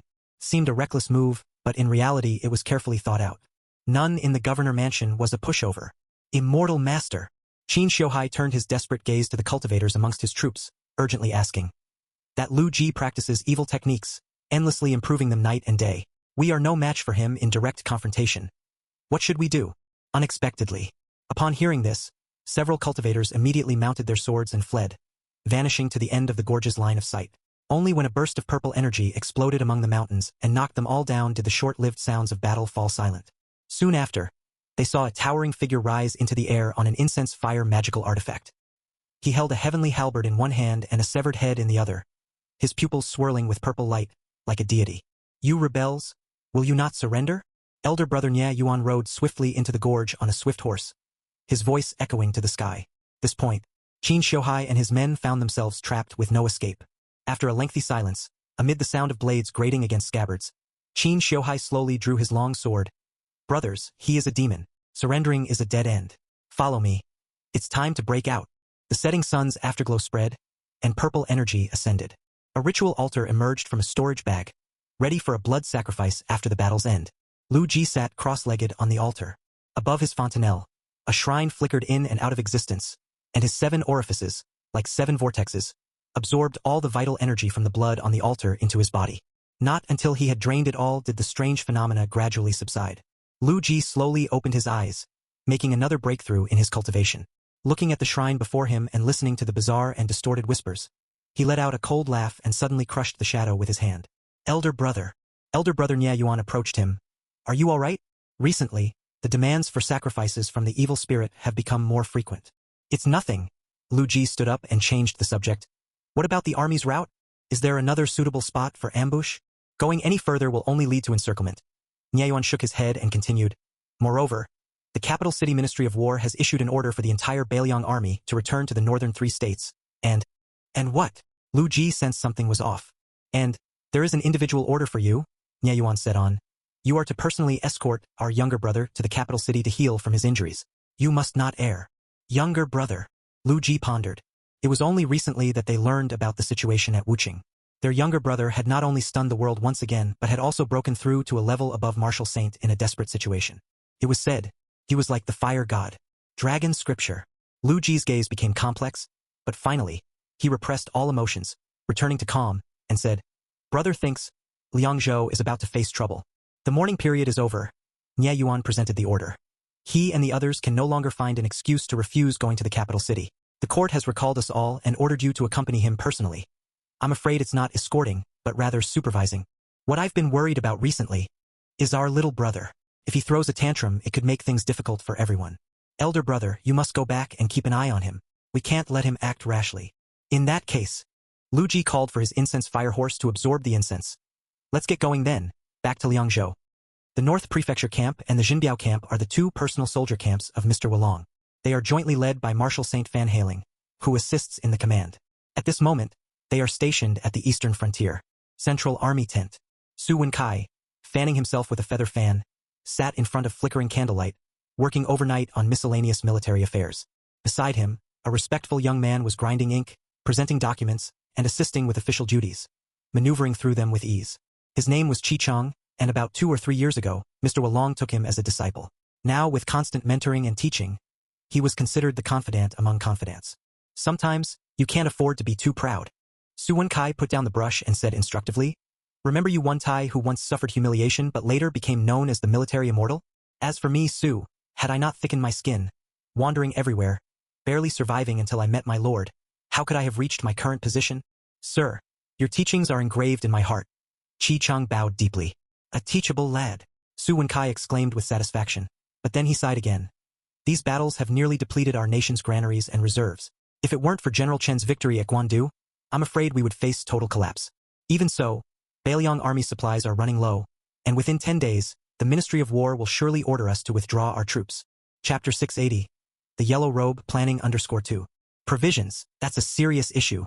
Indeed, continuous campaigning has led to severe depletion. Chi Chung chimed in. Moreover, the court issued a new decree last year.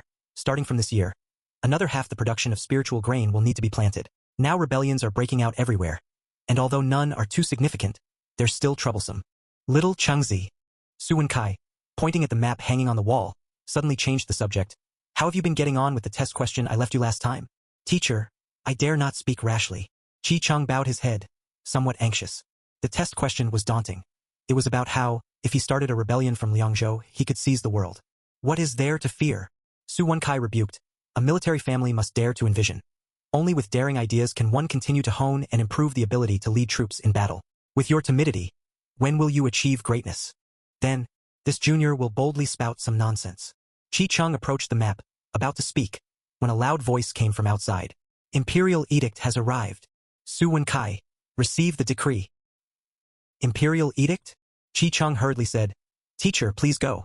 Su Wenkai and his disciple stepped outside the tent, only to see a eunuch holding an orange-yellow scroll in both hands, with 4 or 5 guards standing silently in attendance. Your servant, Su Wenkai. Your servant, Qi Cheng. Attend to the decree. The two lifted their robes and slowly knelt down.